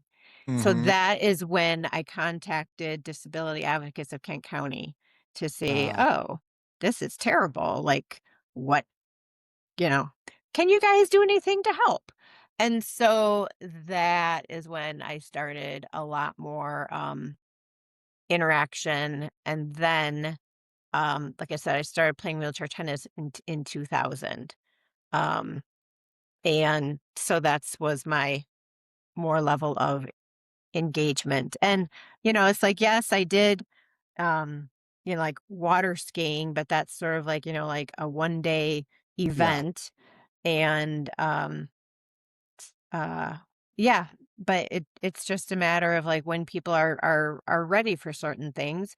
And there are people that are just very um no, I'm still very much part of this able-bodied world. And no, I don't have many friends in chairs, and I yeah. have a good mix of both. Yeah, yeah, yeah. I feel the same.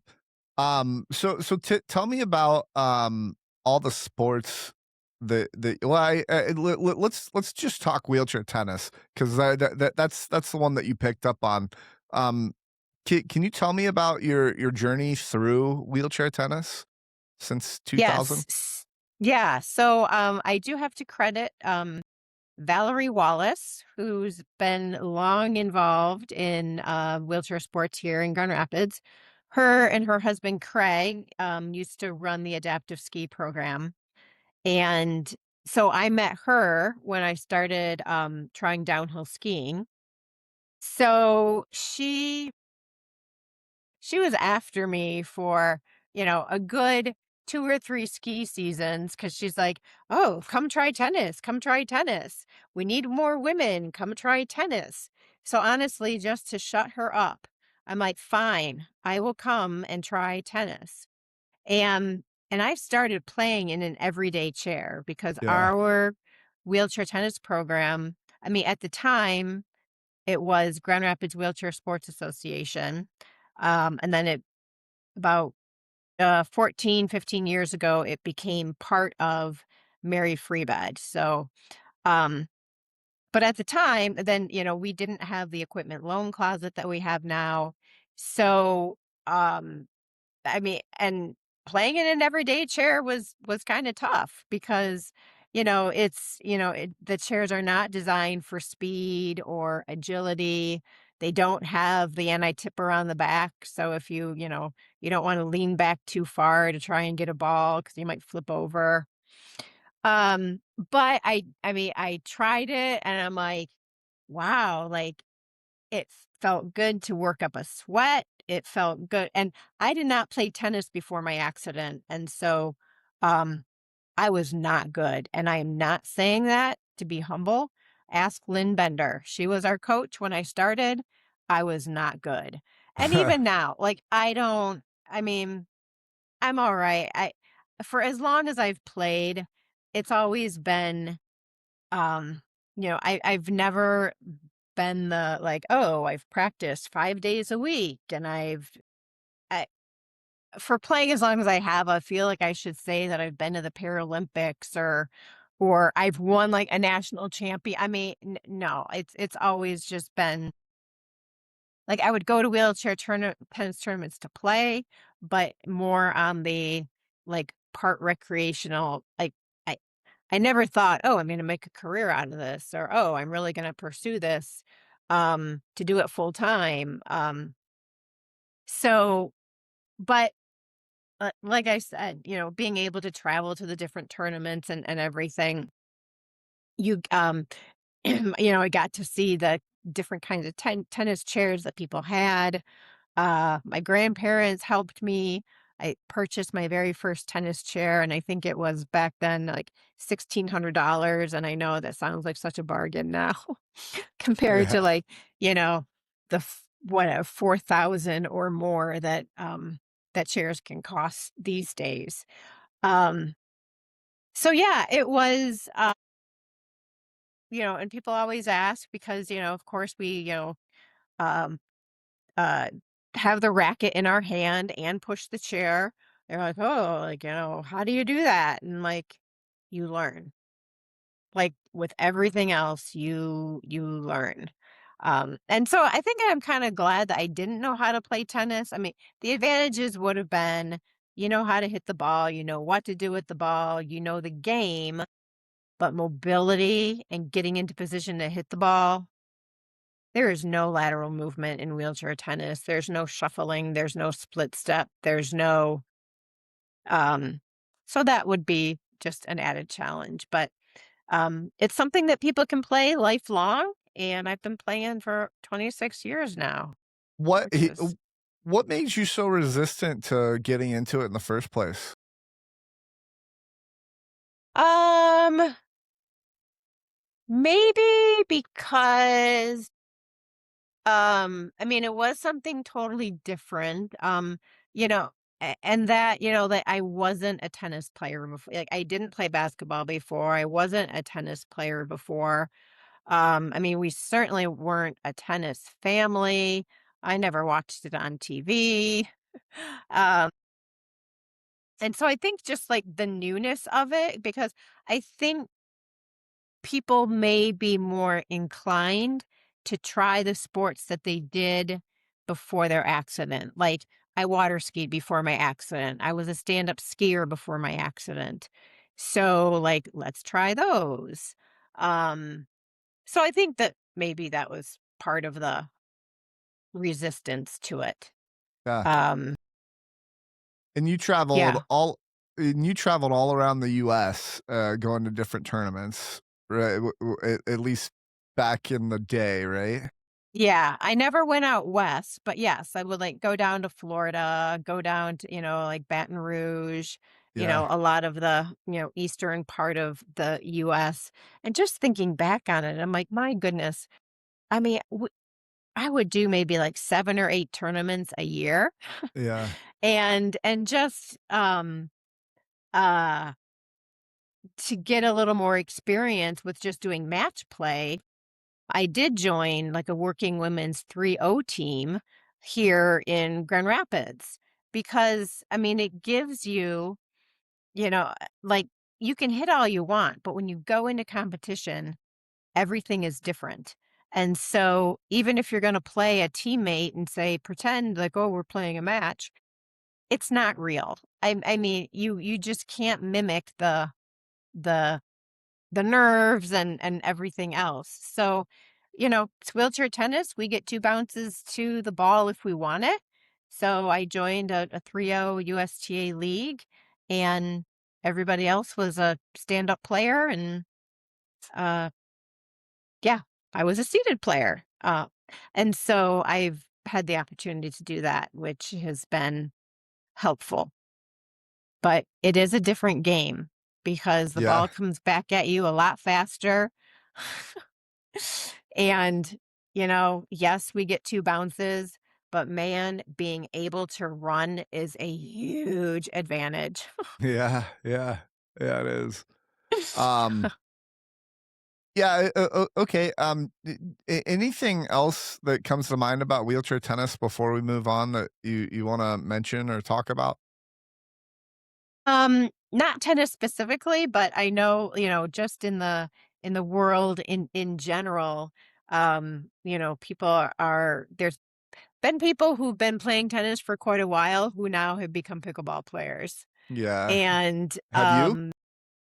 I mean, I know how to play. I wouldn't say I'm a pickleball player. I Yeah, I would like to play more, but my goodness, um it's just more time in, finding the time to do it. yeah, I don't know. We might start a pickleball team or something here through our Mary Free Beds Wheelchair and Adaptive Sports program.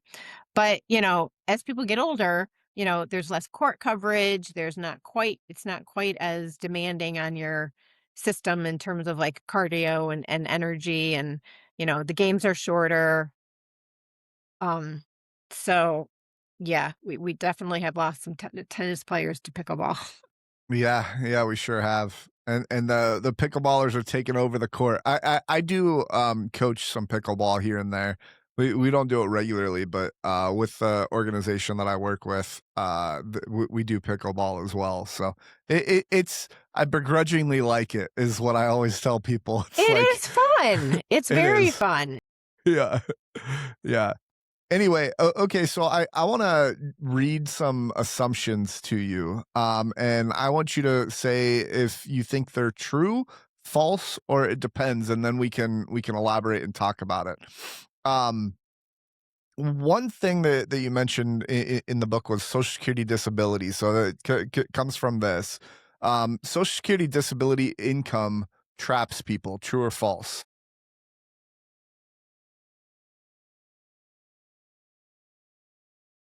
Or it depends? It Yeah, it it depends. Yeah, And it depends because um with social security disability, um like you are able to work while receiving it, but you have an income limit. And if you go $1 over that limit, it's like you are 100% cut off from all Social Security disability. So it can trap people in that, you know, if they have an interest or if they want to, increase a skill set, maybe um, w- uh, start a career. I mean, just do something different or want to earn more money. There's also, not to get technical, but SSI, which is supplemental security income, and which is much less than SSDI.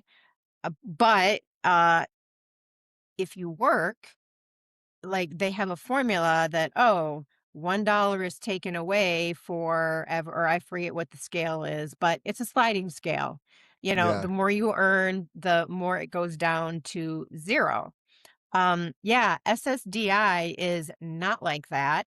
I think, it there needs to be something like that.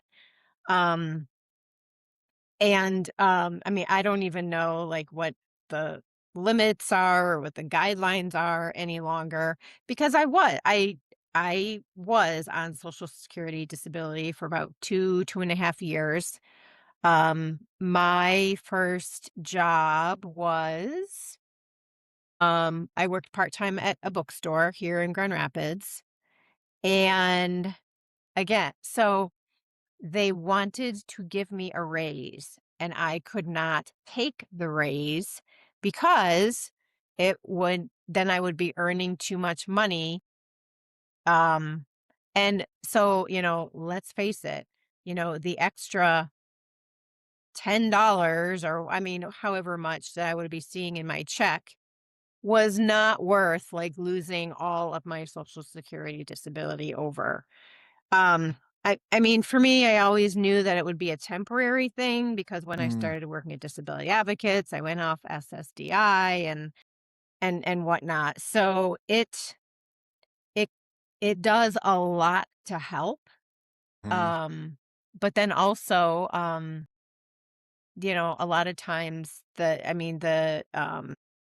application process is long, the appeals process is long. Um, People have lost their homes waiting for a um, decision from SSDI. yeah. So it is very much needed, but yes, it can also trap people. I mean, Yeah, I was one of those people who could have been trapped by it. We go back to my parents, and I'm so grateful that they were in my life when I was offered a full-time job, and I didn't wanna take it because 'cause I'd get paid less. Like, overall, I'd get paid less, and so it's like, they threatened me financially in different ways, and I was like, "Okay, this makes sense." So yeah, yeah, I'm thankful that, I did because now I have a career that's, that pays pretty well, and so, yeah, I'm making a lot more money than I ever would have on Social Security disability, yeah, so I do acknowledge that it does and it could help people, but man, like, something needs to change about it 'cause, it does kinda lock people into place, and that people are scared to take that leap to get off of it, you know? right. Yeah. So the next one, the the next one is people regret the chances they never took more than the chances that they they this doesn't make sense. I wrote this. People regret the chances they never took more than the chances that went wrong. That doesn't make sense. So I think the Well, I concept know. here. Go ahead. Yes, I think I know what you're getting at. Basically, they've regretted more what they didn't do more than what Yes. they've done, even if it Thank you. went Yeah. poorly. Yeah. I would 100% agree with that Yeah. Okay. because, um, Me too. you know, because you always wonder, what if? Yeah. Or, yeah, but, even, like I've said, like I didn't regret going down that sand dune, but, no, I would agree that people regret more of what they haven't done or what they didn't try. Yep, I agree. Next one is, and I'm curious what you'll think of with this one. Becoming disabled later in life is harder than being born disabled. So again, I'm born disabled. You became disabled later on in life. For those that need that refresher, Yeah, I mean, I would think it's harder, then to to be that to be to disabled later acquire on in it. life. Yeah, Okay. only because you're just used to a p like, one particular way. I mean, everything changes, and and not only whatever from your physical abilities, but I mean, it can affect relationships. It can affect how, friendships. It Yeah. I do think it's more challenging.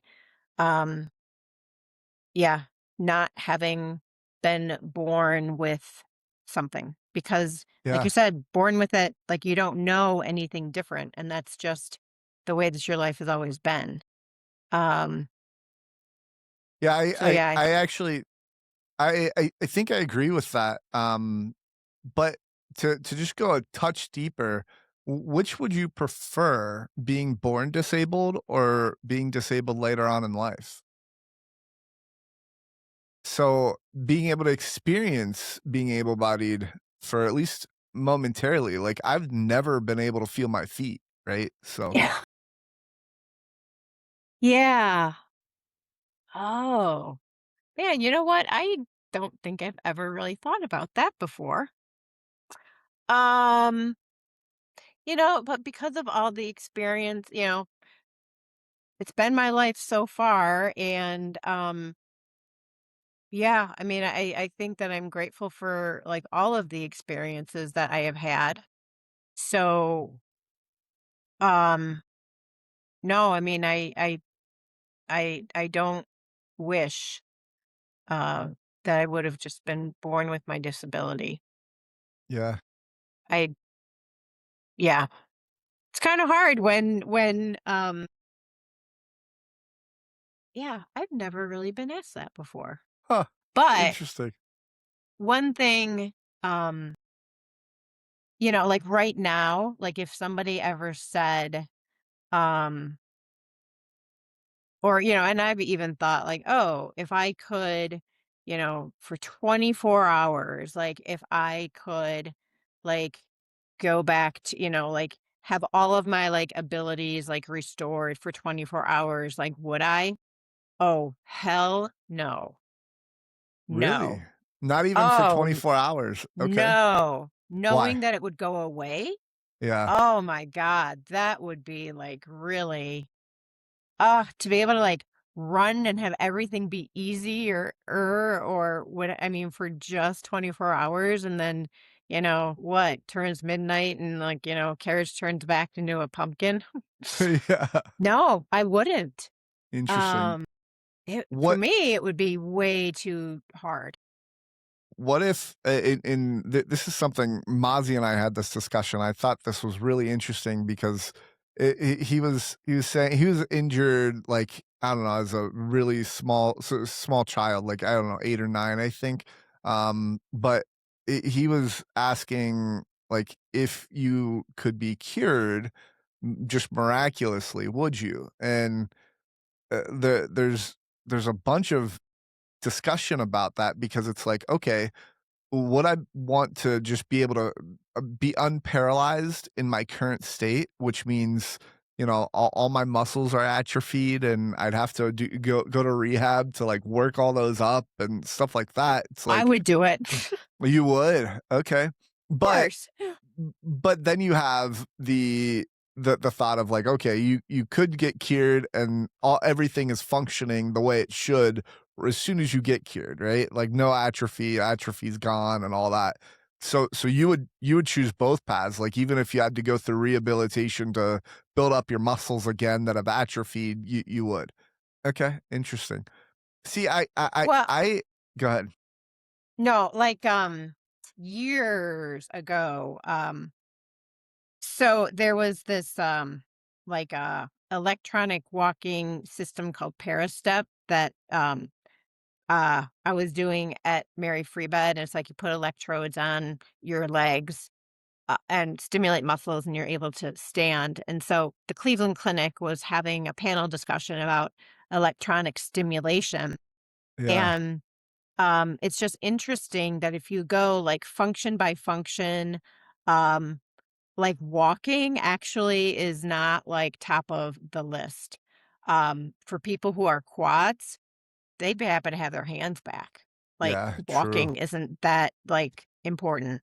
But then, like, if I had my choice between like regular, like bladder and bowel function over walking, oh, I think that I would take the, uh, bladder and bowel yeah, and again, this is really, like, parsing it out, but if you really Yeah, had to, like, pick, if you yeah, if you couldn't have everything, like, what would you want? And so, yeah, I mean, it's yeah. it's it's th it's things like that, but, because, yeah, like, getting dressed or whatever, like, being able to stand would be really convenient just to get Yeah, your pants right. up and, uh Yeah. Yeah. Yeah. Interesting. So I want to move on to your advocacy work, and one of the things in the book that you had mentioned was that there's a level of selfishness that you had with your advocacy, because you were, and you can tell it, you were in a movie theater and experienced the accessible seating that was just kind of garbage, and you wanted Yeah. to improve that. Yeah, So because like I said earlier, the theaters in Grand Rapids are starting to convert over to stadium seating. A friend of mine and I from when I worked at the bookstore, we went to one of the theaters, and the accessible seating was in the front row, yeah, and I was so I'm able to get into a theater seat, like transfer over. And, I mean, we didn't make it 10 minutes because, I mean, it was so close and I was starting to get like motion sickness. And so, and I loved going to movies. Like, it's just something I really enjoyed, with the older style theaters where you have like, the slanted, walkway down into the theater. I mean, I could choose, whatever distance from the screen that I wanted to sit yeah, and just transfer over. So obviously with stadium seating, that goes away because they, designate like where you'll be sitting. So yeah, so that's when I, contacted disability advocates because I'm like they can't all do this. Like they can't all just think like, "Oh yeah, this is like, the best seating that there's going to be."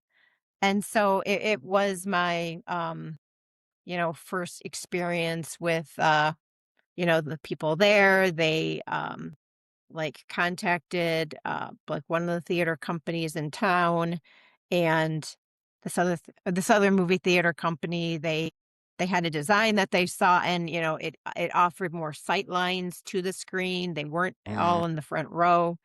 And so that was like my first little like foray into um oh, if you reach out and talk to people and they um uh when you feel heard or understood, um, then it's just like, oh, wow, like, change really can happen. yeah, And, with the example of the restaurant example that I used with the high tables, the issue with that is that legally they are supposed to have a mix of high and low tables, and they are just not. And you don't want to lead with that. You don't want to go like, "Do you know you're breaking the law?" I mean, that is just, you want to get somebody defensive. Well, there yeah, you go. Just start with, you'll get sued, or right. start with a conversation, make Or people just aware of things. yeah. Um, uh, Yeah, I think that that'll get somebody to hate the wheelchair community, right? Like, just a I bad that know. bad experience of lawsuit, and it's like, "Whoa, like, screw you." Yeah. I mean, yes, somebody may be violating the law, but a lot of times it's the delivery, how you say it, how you go about it, and the whole, honey and vinegar. Like, how do you attract more, you know, Yeah. um, whatever? Yeah, get more flies with honey than you will with vinegar. Uh, Mhm. and I've always tried to take that mentality or that approach because if I'm in a grocery store, or if somebody wants to help me, or ask me if I need help getting my chair out or into my car, I mean, if I snap at them, if I yell at them, if they had never asked a person with a disability if they needed help, well, they're sure as heck not gonna do it now because, Yeah. "Oh, I did it that one time and that person bit my head off." And so you just really have to be not that you represent everybody with a disability, but, uh, to be a little more mindful in that respect. Yeah. Yeah, the thing that stood out to me when you were telling that story in the book was, you were suggesting that it was potentially selfish, and I think although that might be true, you're looking out for the rest of the disabled community, right? And I think what's interesting to me is, like, I think everybody has some sort of selfish hierarchy of, like, helping, right? Like, if someone were to want to put their donation money or support or help or volunteer work, whatever, into, like, cancer research and stuff like that because they have a family of cancer history or whatever, right? I often hear people, well, maybe not often, but, like, you know, there's so many different causes out there that are like, "Oh, you gotta be a disabled advocate, and you gotta support this cause or that cause," and it's like, man, there's so many good causes out there that it's like, how do you choose? And, you know, I choose to support the disabled community, and you do too, because we're both disabled, right? And it's like, I don't know, I just think that, like, everybody has a hierarchy of need or a hierarchy of, like, what they think is important to them, and when someone doesn't prioritize disability, it's like, who am I to say, like, that's what they should prioritize, you know?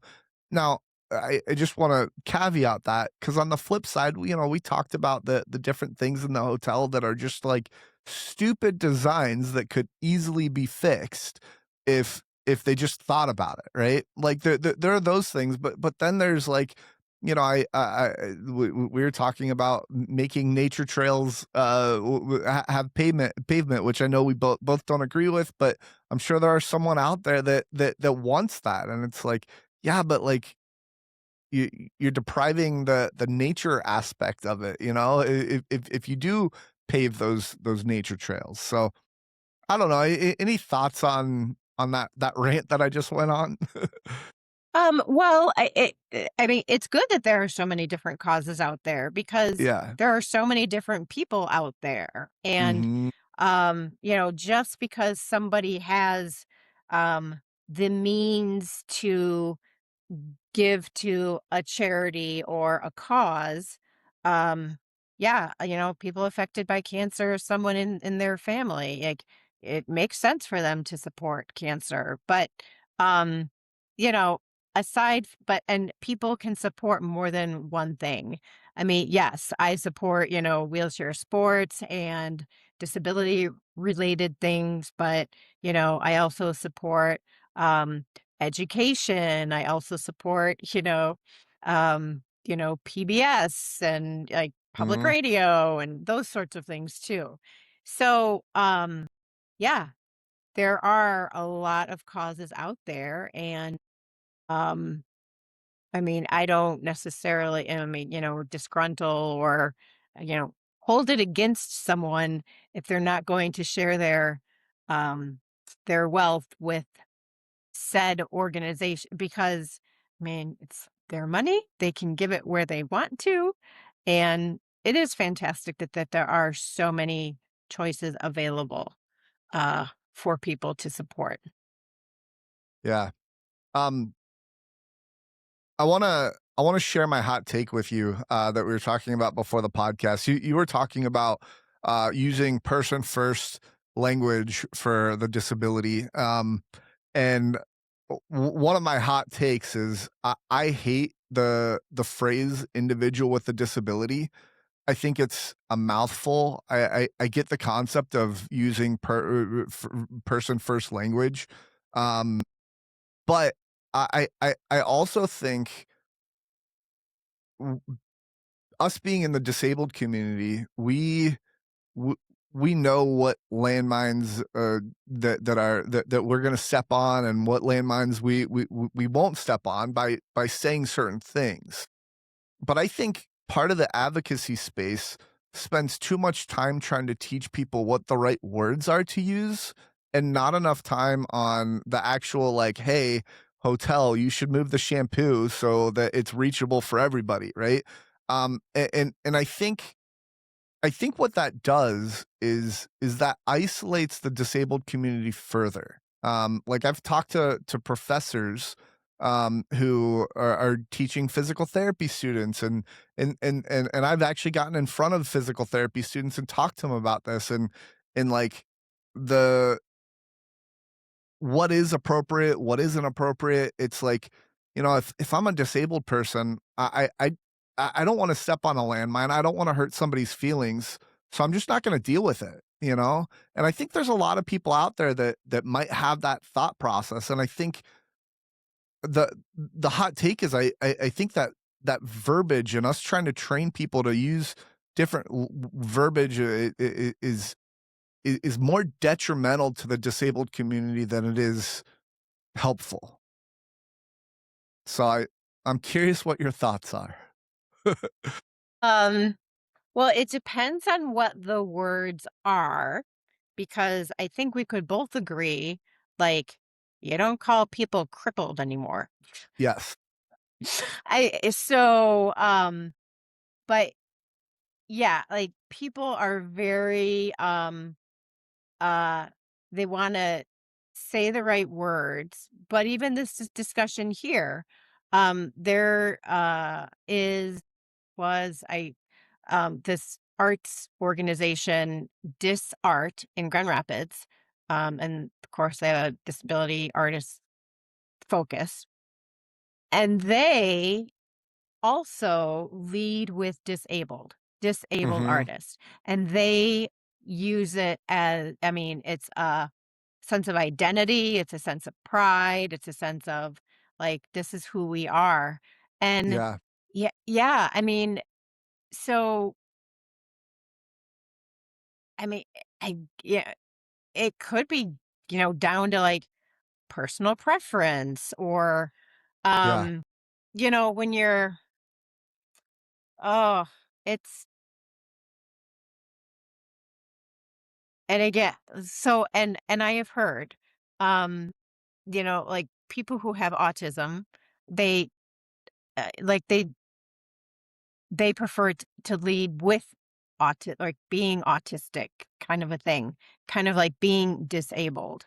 Um, do you say handicapped or do you say, accessible? Like, I Yeah. prefer accessible parking. Yeah. I mean, why do you have to be handicapped? It's like, and Yeah. other people just say ADA parking. Yeah. I personally don't care, and that kind of leads me to the next thing. Like, yeah, you shouldn't use cripple. But if somebody did call me a cripple, I'd probably laugh at them because it's like I don't know that person. It means nothing to me that you're calling me that, and so I think again, in going back to the advocacy space, I think we're so focused on the advocacy space, on training other people or teaching other people on, like, how to interact with us, and we don't focus enough on, like, "Hey, like, these are just words." Like, obviously, if a doctor called you a cripple, like, that you're seeing a doctor and they called you a cripple, it'd be a little bit different. Lizard's back.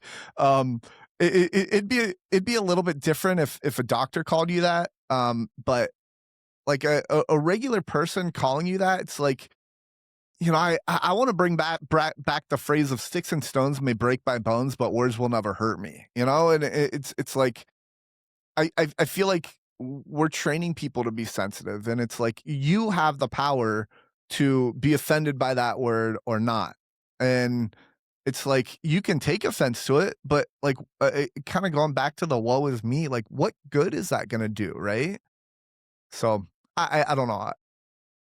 I Yeah, I I I mean, feel like you don't fully agree with me, and that's okay. uh, well, again, I mean, and I think it's just because of like personal preference, but and again, like my personal preference is um like being acknowledged, like, person first. And I think that maybe having worked in the advocacy realm, um, that, the difference between, they call it like the medical model, and medical being, um, disable, like, leading with the what's different about the person. Yeah. Um, and so, if somebody's going to start somewhere, I personally would rather have them start with like addressing the person, not to totally change the subject, but so how does for you, what do you think of wheelchair bound or confined to a wheelchair? What does that do for you? Um, I mean, wheelchair bound is okay. Confined to a wheelchair, I just don't think that's a true statement because I do get out of my wheelchair. I think confined to a wheelchair is also a mouthful. And so it's like, I'm sorry for anybody that's listened to my prior podcast because I'm super passionate about this topic and I'm open to my mind being changed on this, but I feel like when we change from like handicapped to disabled or we keep changing these words and I had a conversation with someone who was on the spectrum and it's no longer autism, it's you're on the spectrum now, and it's like one, those are hard for everybody to keep up with, and two, I think what people are trying to do is change the stereotype of what that individual is by changing the word, and I I don't think that's the way to do it. I think, talking with somebody about disability and doing this podcast is one way to do it. Talking with individuals is another way of doing it, and opening their eyes to this isn't your perception of the disabled community isn't correct, right? And I think those perceptions, they follow those words, and so then, 10 years from now, we gotta change the word again, and it's like, Yeah. again, it's just too hard to keep up with, and it's like, let's reclaim the word ourselves and like, I don't know, like, not give those words so much power. Well, maybe you are starting a movement, Zach. Maybe you are just, like reclaiming. So, I mean, so for me, wheelchair bound and confined, I'm like, I hate them both. You know what? We are Yeah, users. We use a wheelchair. yeah. You use a wheelchair, you're a wheelchair user. Um, Mhm. so I do have to say I was out, this was, I don't know, a couple weeks ago. Uh and I again at a restaurant, and I was the first to arrive, and the host, it was a probably a teenage boy, and um since I was the first to arrive, and I even told him, I gave him kudos because he asked me. He said, "Oh, is the person joining you a wheelchair user?" I said, "No, they're not, but I love it that you said Mm. user." So I just, you know, um, I'm like, "Yay, it's working." Yeah. So Um, the other thing with person first language, and I actually posted a short about the person first language and like the yin and yang there that I had with somebody, and like saying I'm disabled or that is the person disabled, um like that is using the person first, the I, the person, the like it's already using it and saying is the person an individual with a disability. You're saying person and individual in the same sentence, right? It's like I don't know. It just it again. It's a mouthful, and I just it makes me cringe whenever I hear that. Feels like an able-bodied person who is advocating for the disabled space created that, thinking that that would help the disabled community. And again, I really think it hurts the disabled community because people aren't sure what verbiage to use. Now, I do wanna say I have these kinds of conversations with so many disabled people on my podcast, and yeah. it and Yeah, really what's the consensus? I mean, really is it like th down the middle or the surprising well, actually, I'm curious what you think. What you think the consensus is. What percentage of people that I talk to would you say are, "Yes, we need to use person first language," versus not? Well, of course, because it's my opinion. I mean, I would say the majority are person first, Yeah, but I also wonder, does it like who has which opinions? And is it a person that was born with their disability or was it a person who acquired their disability? Because yeah, this is not an identity that I have had all my life. And so to say it's something that I have is not like I am. Like, so maybe that's part of it too. Um, yeah. I is I I I talk to the majority of people I talk to have been injured later on in life. Now there are people like Jake and Mozzie who got who got injured at a younger age, right? But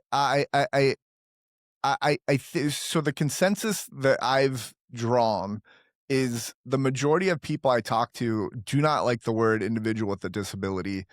They don't care about the word handicap or disabled or anything like that. I don't know that I asked them about wheelchair bound or anything like that per se, but what I found is people in the advocacy space are the ones that care about that the most.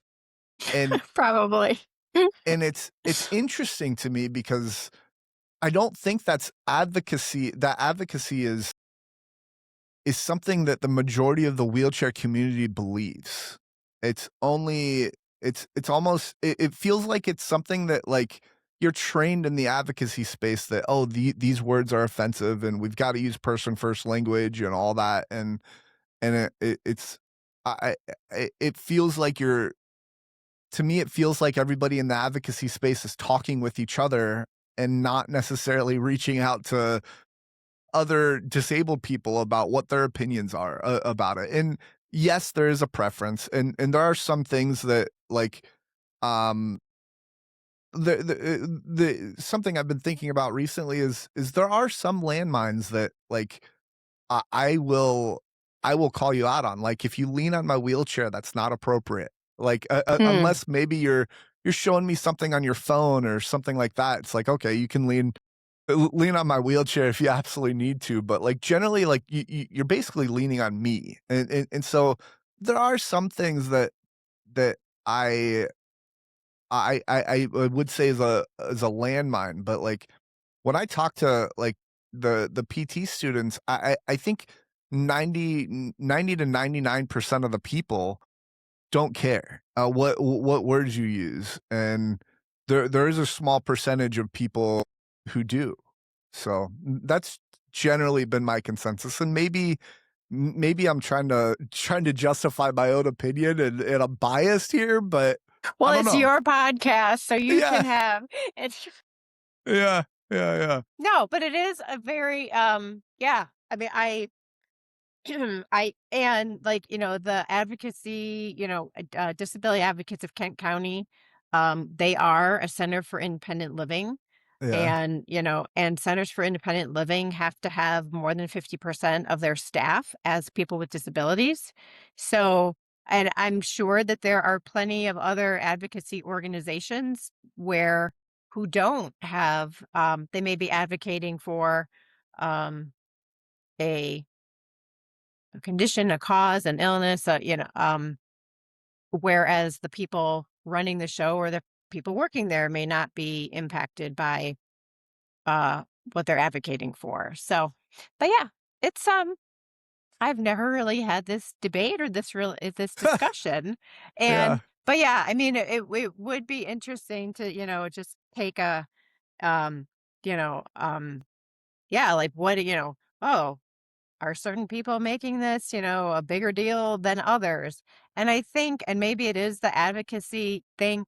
And so when you say individual, I mean, are are are individual and person, like, to you the same thing? Because I don't think I would ever say, "Oh, I'm an individual with a disability." I mean, person to me rolls off the tongue a lot easier than individual, but yeah. No, are they interchangeable?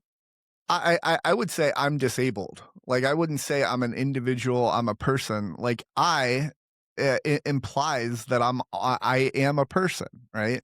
And Yeah. and that was That was just, someone actually, like, again, someone commented on that. I was like, "Oh, they're right." Like, that's interesting. So, I don't know. I feel like the person now, there is a concept of, like,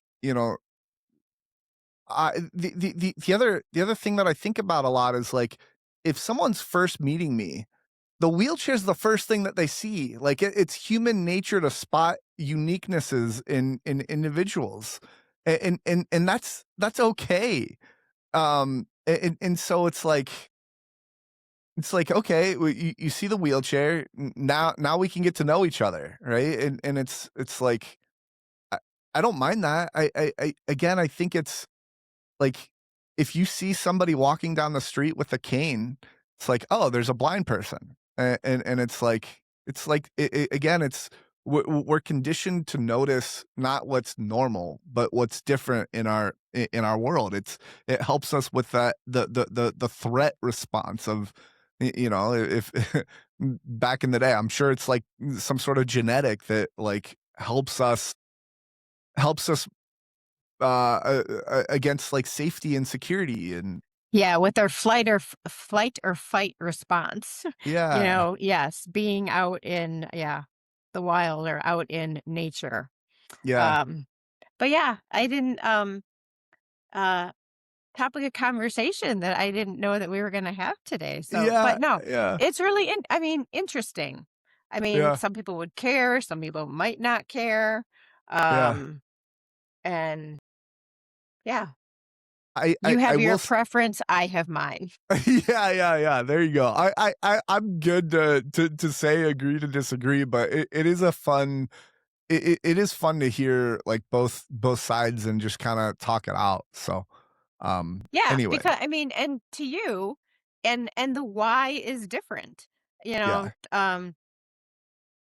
You're disabled and you lead with that and you can say why. And, I'm, a person who has, and, my why is different than yours. But yeah, yeah, that is what is great about discussion and differences of yeah, opinion. yeah, yeah, yeah. Well, thanks for How's that having that for a discussion. diplomatic yeah. How's that for a diplomatic answer? I need you to start yelling at me and tell me I'm wrong and I should never Yeah, I it's should be not cast gonna out of happen. society. No, I know, I'm just kidding. Okay, well, we are close to 3 hours. I wanted to let's touch on your book a little bit more. So, was there any story from the book that, like, as you were editing, that you deliberately or that you decided to take out of the book that you're yeah, that's it. Let's see, things to take out. Well, part of like a parallel story, at the time of my accident, some other family turmoil that was happening was that my parents, who were married for 32 years, were getting divorced. And so that was, that can be a traumatic thing by itself, and instead of having, your child uh acquire a spinal cord injury. Mhm, So I think that there were a little there were more aspects of that I ended up taking out only because it's like, because at that time in my life, I was still a lot angrier about things than, like, at the time of the writing than I am now. And so those types of things. But in terms of, well, and then, you don't want it to be, you know, too long. Like, I mean, I think the actual book is, I think, like 275 pages, and then there's some photos thrown in there. mm, But yeah, so I think, anything that I took out more had to do with maybe some family dynamic type stuff. Um And again, it was just more important to focus on, um, adjusting to life, on four wheels instead of two legs, and experiences related to that. And, and I have heard um, people comment who didn't have a disability. They're like, oh my gosh, I learned so much. Yes. And, and I even some of my friends who one of my friends, he has ADD, and he said, "Oh my god," he was like, he read my book, like, come and he's like, "I haven't read a book, and I can't tell you how long." Yeah. But, like, as you were saying, it keeps your attention, and then other people, that they've said, oh, that they could, read it in a weekend or they couldn't put it down. And so um, yeah, I mean, I'm very proud of myself that I did it. And, Yeah. um, and even, I self-published it. I had some friends proofread it for typos, and, one of my friends, she knew someone that was a retired editor from HarperCollins, and so this woman named Eunice, she, read, my manuscript, but, like, other than that, I didn't work through an agent, I didn't I put the outline together, and I just, you know 'cause people are like, "Well, how did you do it?" And, I don't know, I just kinda went by feel or by instinct or, listening to some other, people's opinions of, like, the order of things,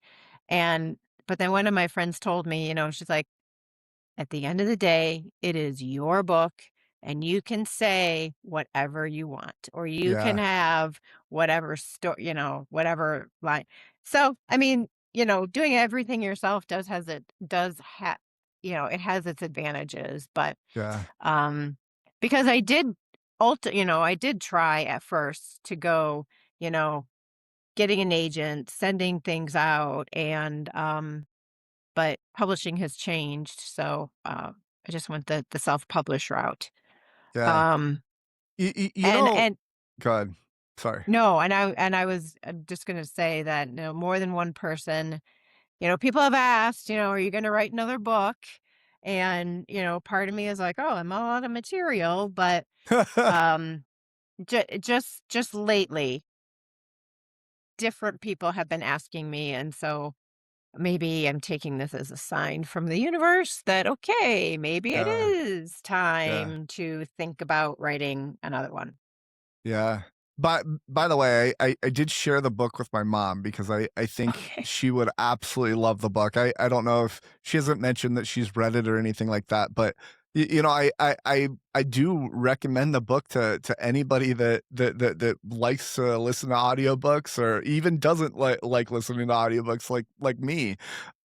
It is it's not just like a disability a story about disability, it has that intertwined and all that, but man, it does. It keeps you laughing. I teared up a few times, right? And laughed a few times and like it's the other interesting thing is like I I I was born disabled and I used a wheelchair starting in 5th grade.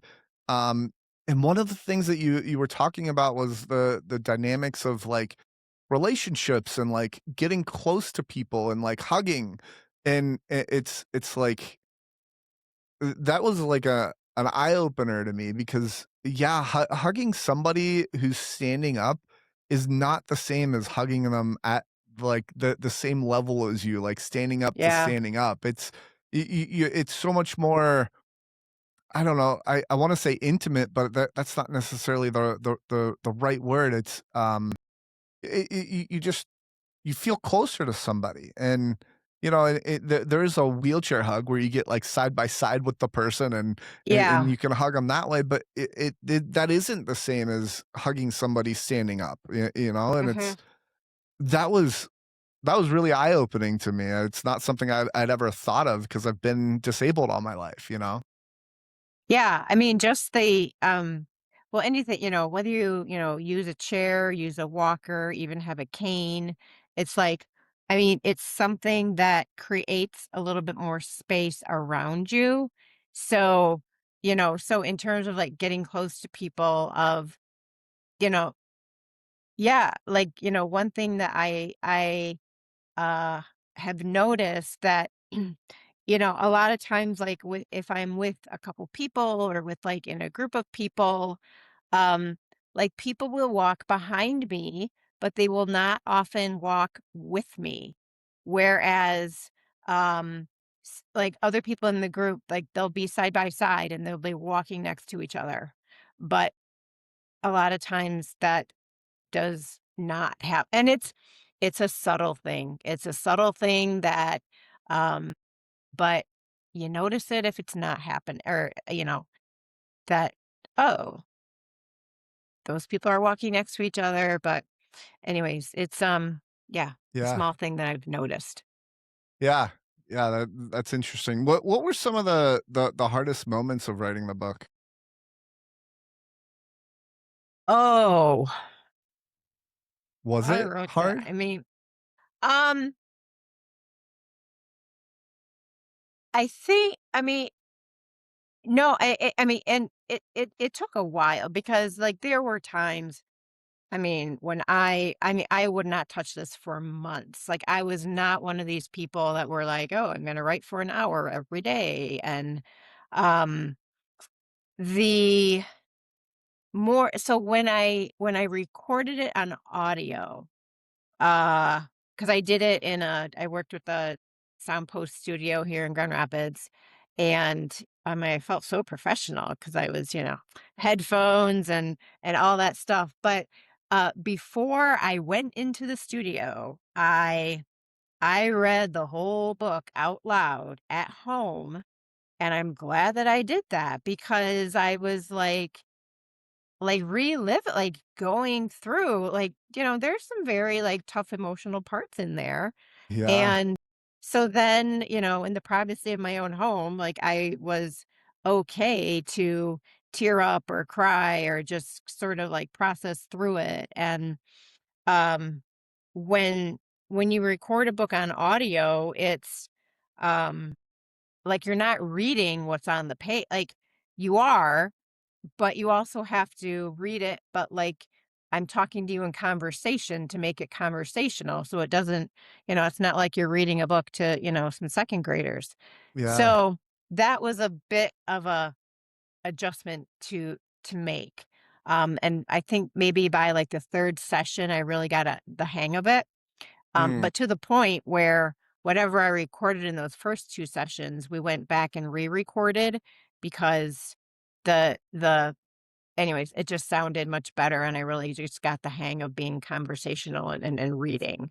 Ah. But, so, I mean, but it was very cathartic. I mean, it was just very cleansing. I mean, yeah, I mean, just to be able to write some things out and just share aspects of my life that, you know, I may not necessarily tell anybody about in conversation, but, you Right. know, you can write about it and, yep, you can read it, just not in front of me. Yeah, yeah, right. Right. Yeah. Um, from from when you decided that you were gonna write the book to finishing it and publishing, what Yeah. was there anything that, like, after the fact that you were like, "Oh, I did not expect this," or anything that, like, surprised you along the way? Um, I'm trying to think.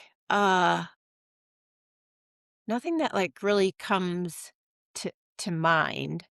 Um, kind of it's always it was a little challenging. It's like, how do I end it? Like, where do I wrap it up? What Yeah. do I Your you know, story's still happening. yeah, yeah. And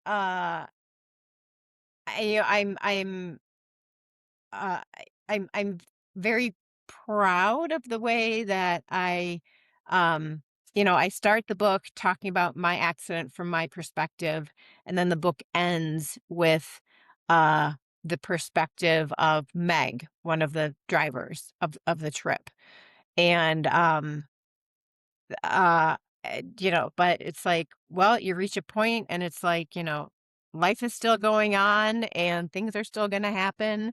Um, and so, uh, yeah, I mean, clearly I don't die at the end, so there's not that.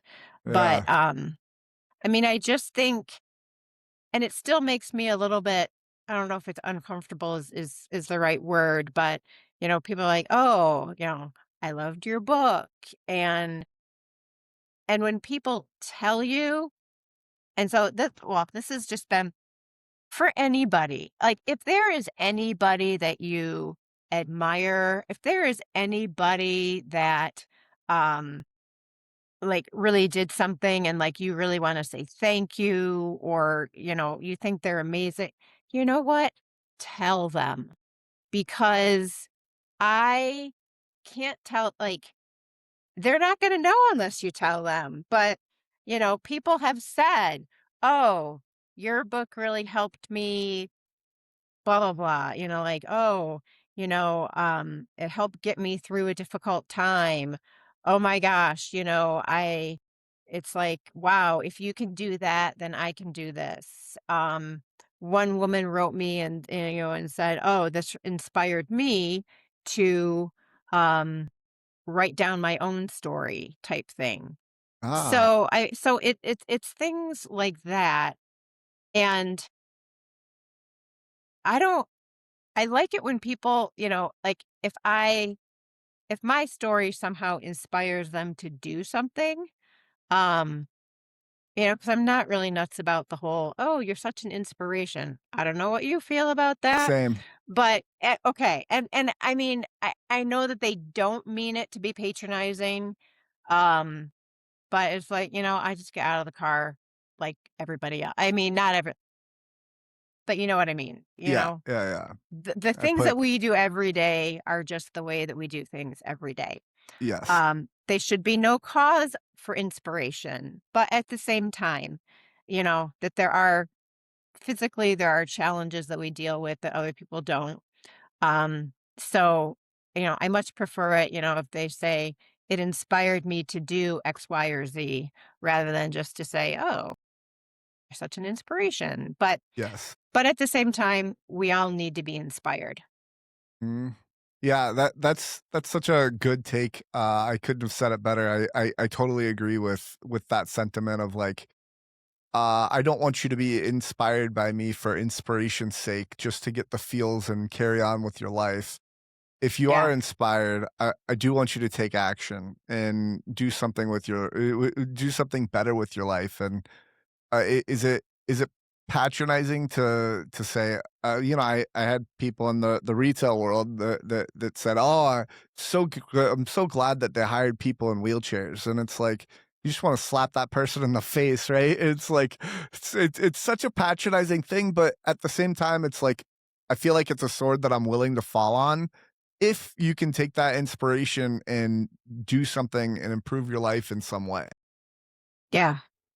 So, Well, anyway, and you being you, me being me, people like I think part of our role is to just show that you know, to go against what people typically, challenge stereotypes and yes.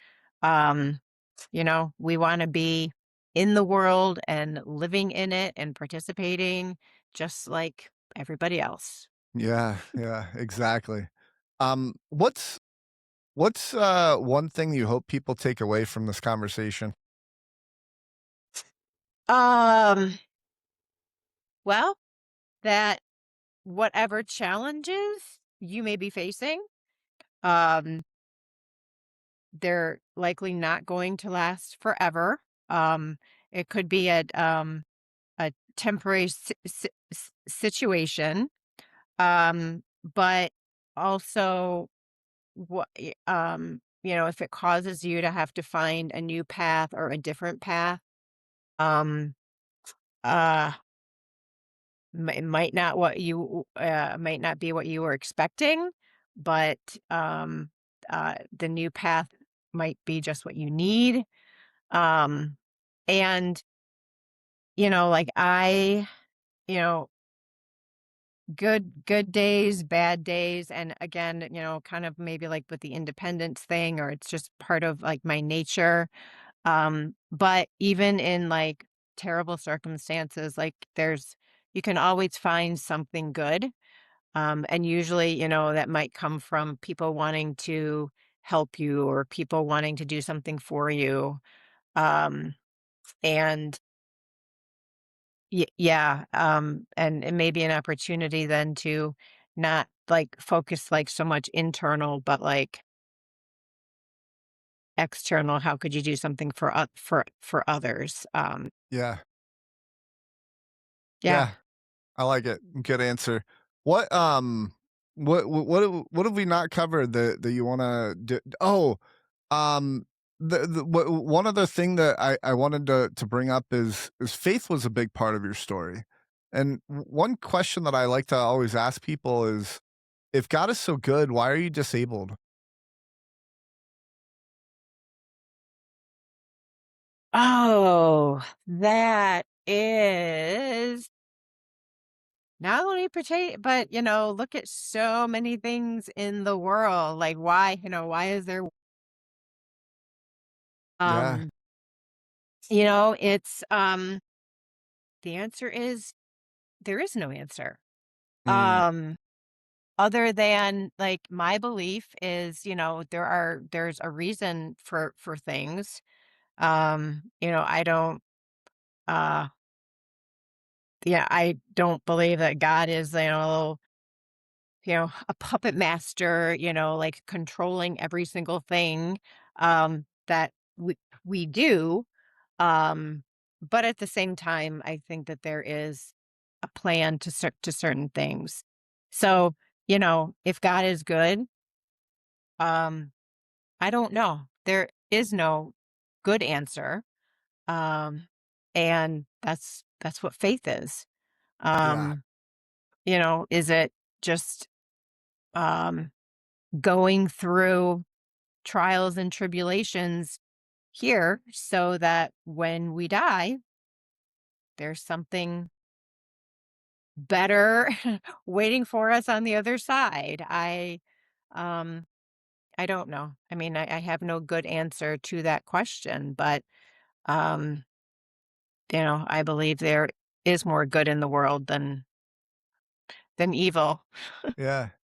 I've always said, I wouldn't I've done more things. I've impacted more people's lives being disabled than I ever would have as an able-bodied person, and I think that's one of my justifications for that, like, and I also wouldn't have, as I said before, I wouldn't have done all the things that I did with wheelchair tennis and all that, so, um, that's kinda the answer that I have, but, um anyway, yeah, thanks for sharing that. As we wrap up, where can people find you?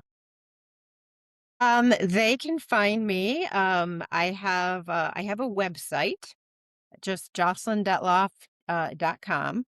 And I'm sure you probably have show notes or something Mhm. somewhere to put this there. Um, I I am on Facebook and on Instagram. I'm not super public. You can find me on LinkedIn. That is the most public, where Okay. anybody where anybody can find me. Um, and so yeah, but through my website, it does have like some social media links, links to other podcasts that I've done. Um, and so yeah, I would probably need to hire a PR person. Yeah, right. What about your book? Where can people find your book? People can find it. It's on Amazon. Yeah, Amazon. Um, you can get the audio version. So there's the print version, there's a Kindle version, and there's the audio version. And you can find the audio version on um, Audible and then iTunes as well. And if you are in the Grand Rapids area, you can buy it at Schuler Books and Music on 28th Street. So Nice. we do, yeah, that's the store that I worked at. So yeah, Cool. yeah, local artist. And then do you wanna shout out Mary Freebed? Course I do.